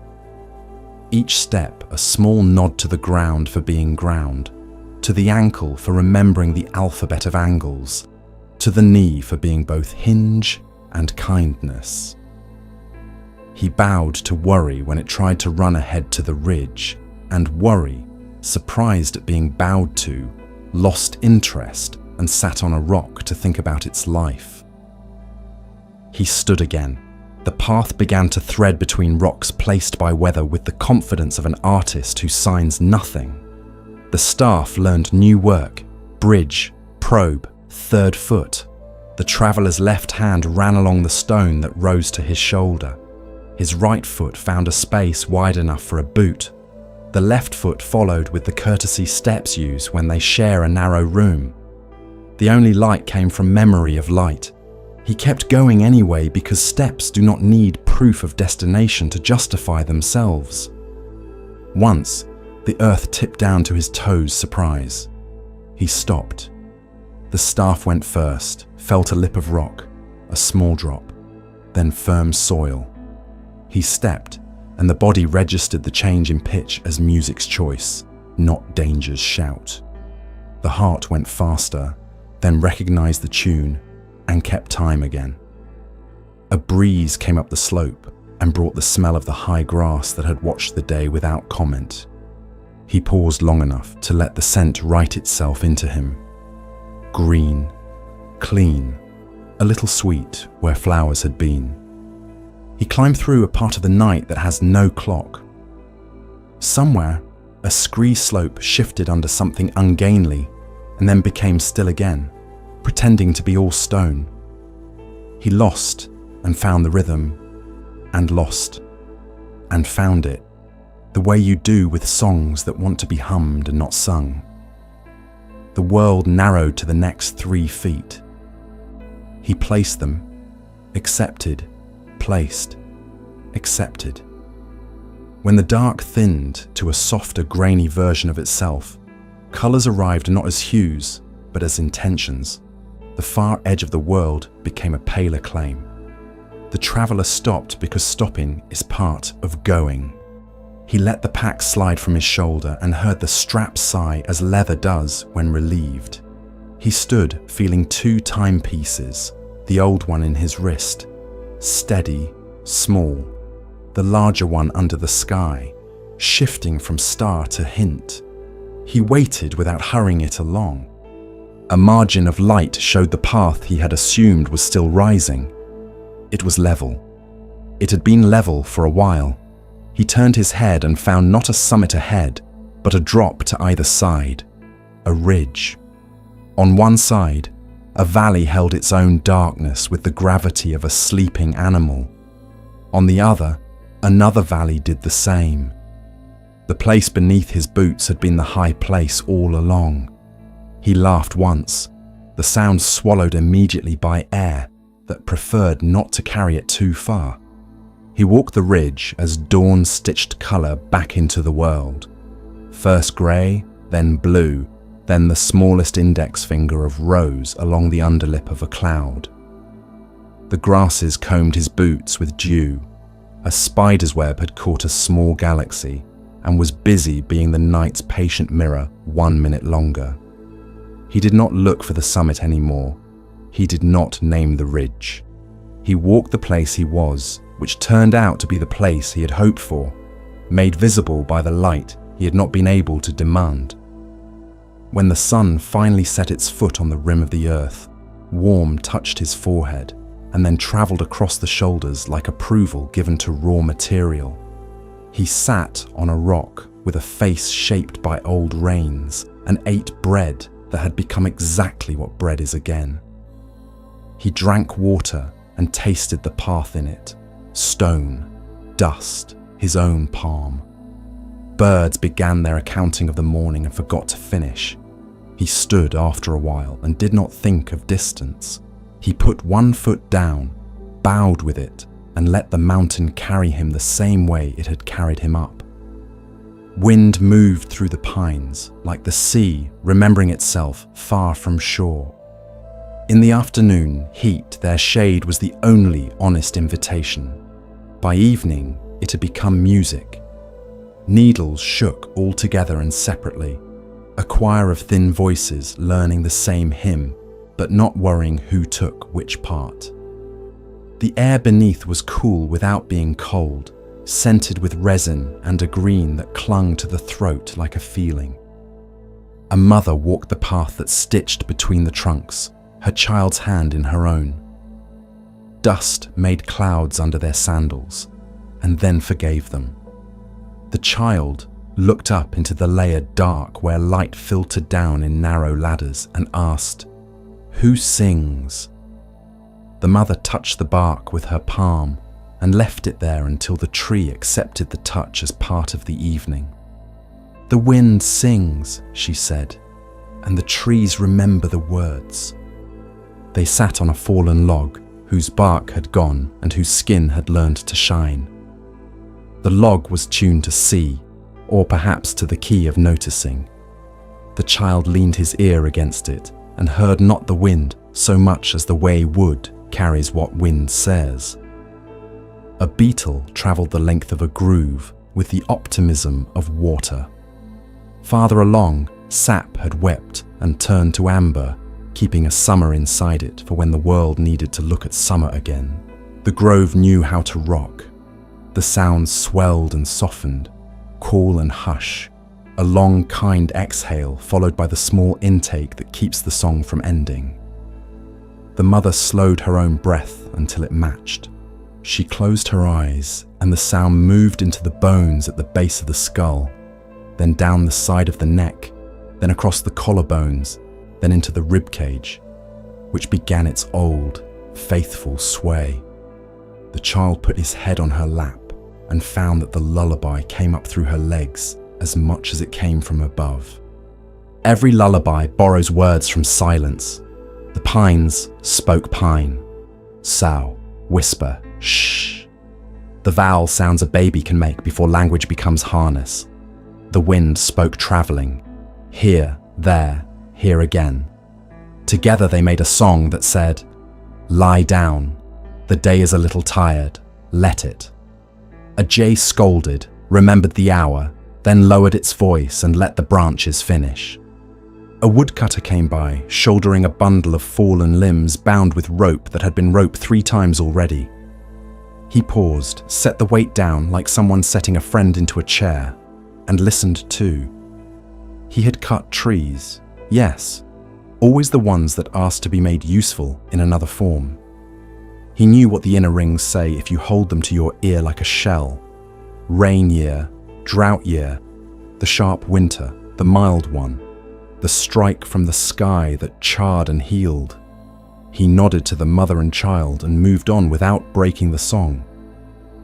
As dusk bedded itself under the low branches, the grove dropped its temperature by a degree that felt like permission.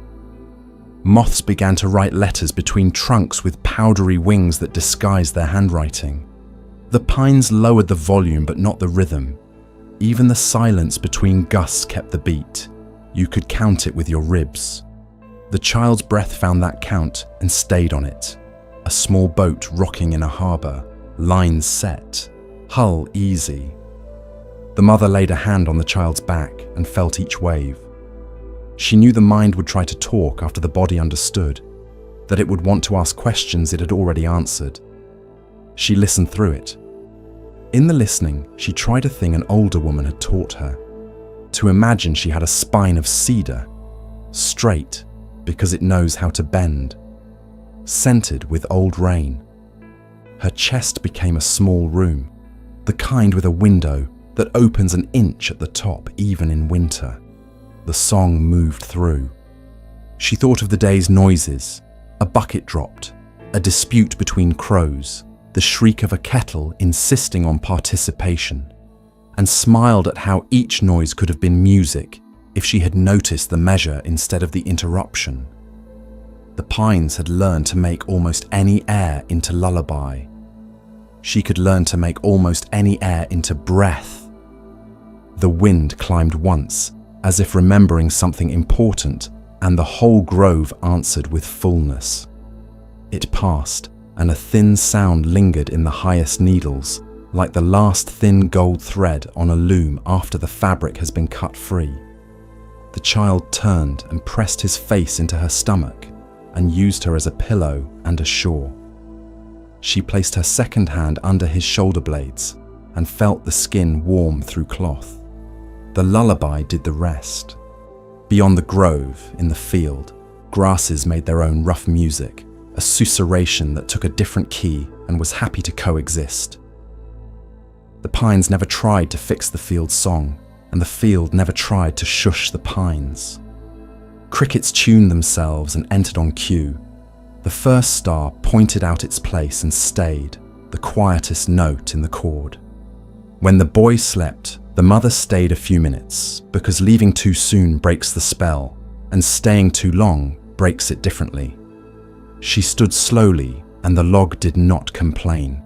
She lifted the child with the intelligence her arms had earned, and set his weight on her hip the way a branch learns the weight of snow. She walked out of the grove into the open where the song thinned, and the night learned her footsteps and included them. Far behind, the pines kept singing to the empty place where they had just been, because lullabies linger. For a time, the air hummed with the shape of them. The child dreamed a wind over water. The mother matched her breath to the only choir that never tires. And something in her, small and old, slept well for the first time in many days. The teacher led them out where the ground did not have a plan for your feet, and the sky did not have a ceiling.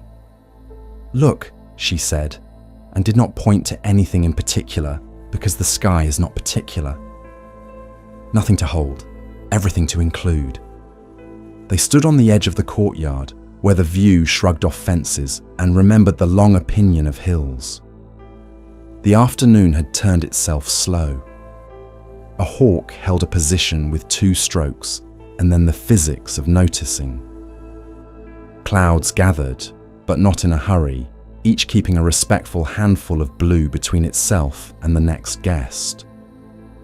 Someone said it looked like a map, and then thought better of it, because the sky is not a metaphor. It is what metaphors try to be. "Try this," the teacher said. "Let your attention be like this sky." She opened her hands without moving her shoulders. Thoughts are the weather. They form, travel, change shape, fade. You are the space they use to say what they came to say. She let her own gaze rest in the middle distance, lids heavy enough to relax, but not so heavy they closed. When a bird crosses, you do not become bird. When a cloud thickens, you do not become cloud. You include and remain. They looked. The mind tried to label. The mind loves its flashcards. But the labels felt like hats, too small for heads grown kind. The breath noticed it had more room than usual. It widened shyly, then entirely, the way a door opens when whoever is on the other side is not there to take anything. On inhale, the sky arrived.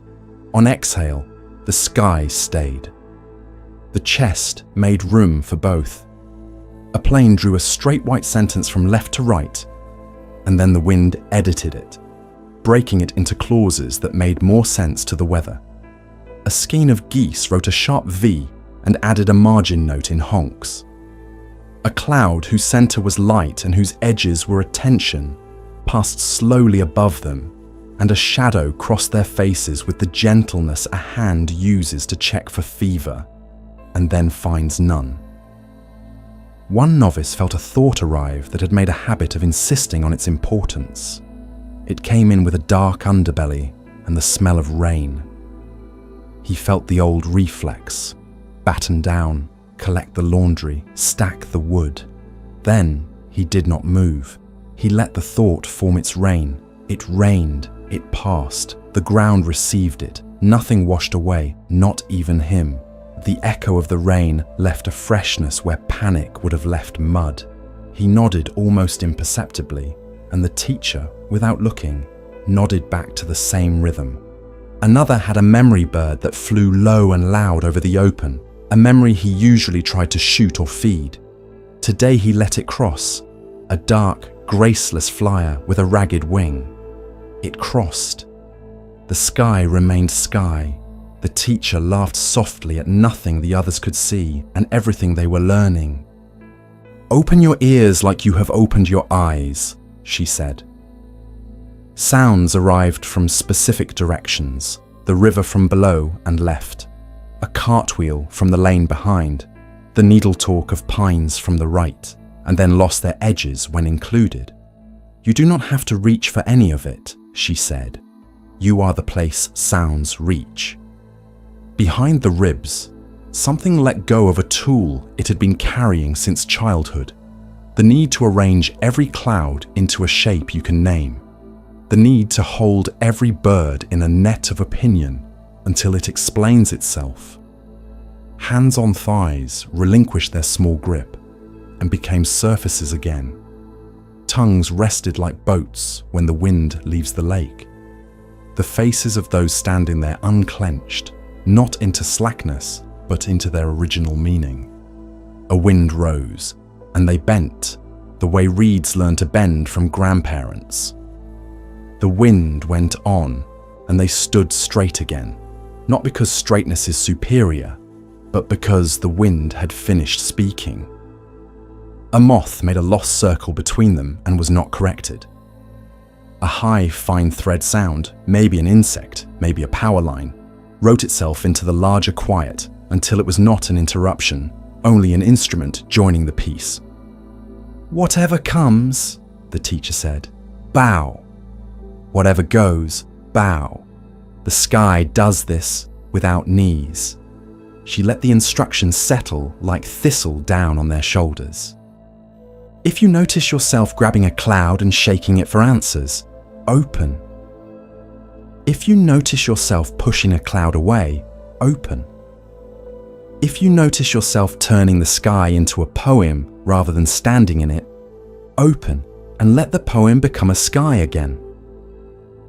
Time performed its usual trick of undeniably passing while feeling like standing still. Shadows moved across the field, and the field accepted them. A line of ants discovered the edge of a sandal and climbed it, as if it were a hill that had not been there this morning. The ants were not asked to leave. The foot made space. The sensation arrived at the ankle, announced itself, found no drama to feed on, and left. One of them lay down without permission and felt the whole body become a low horizon. The sky sat on the eyes.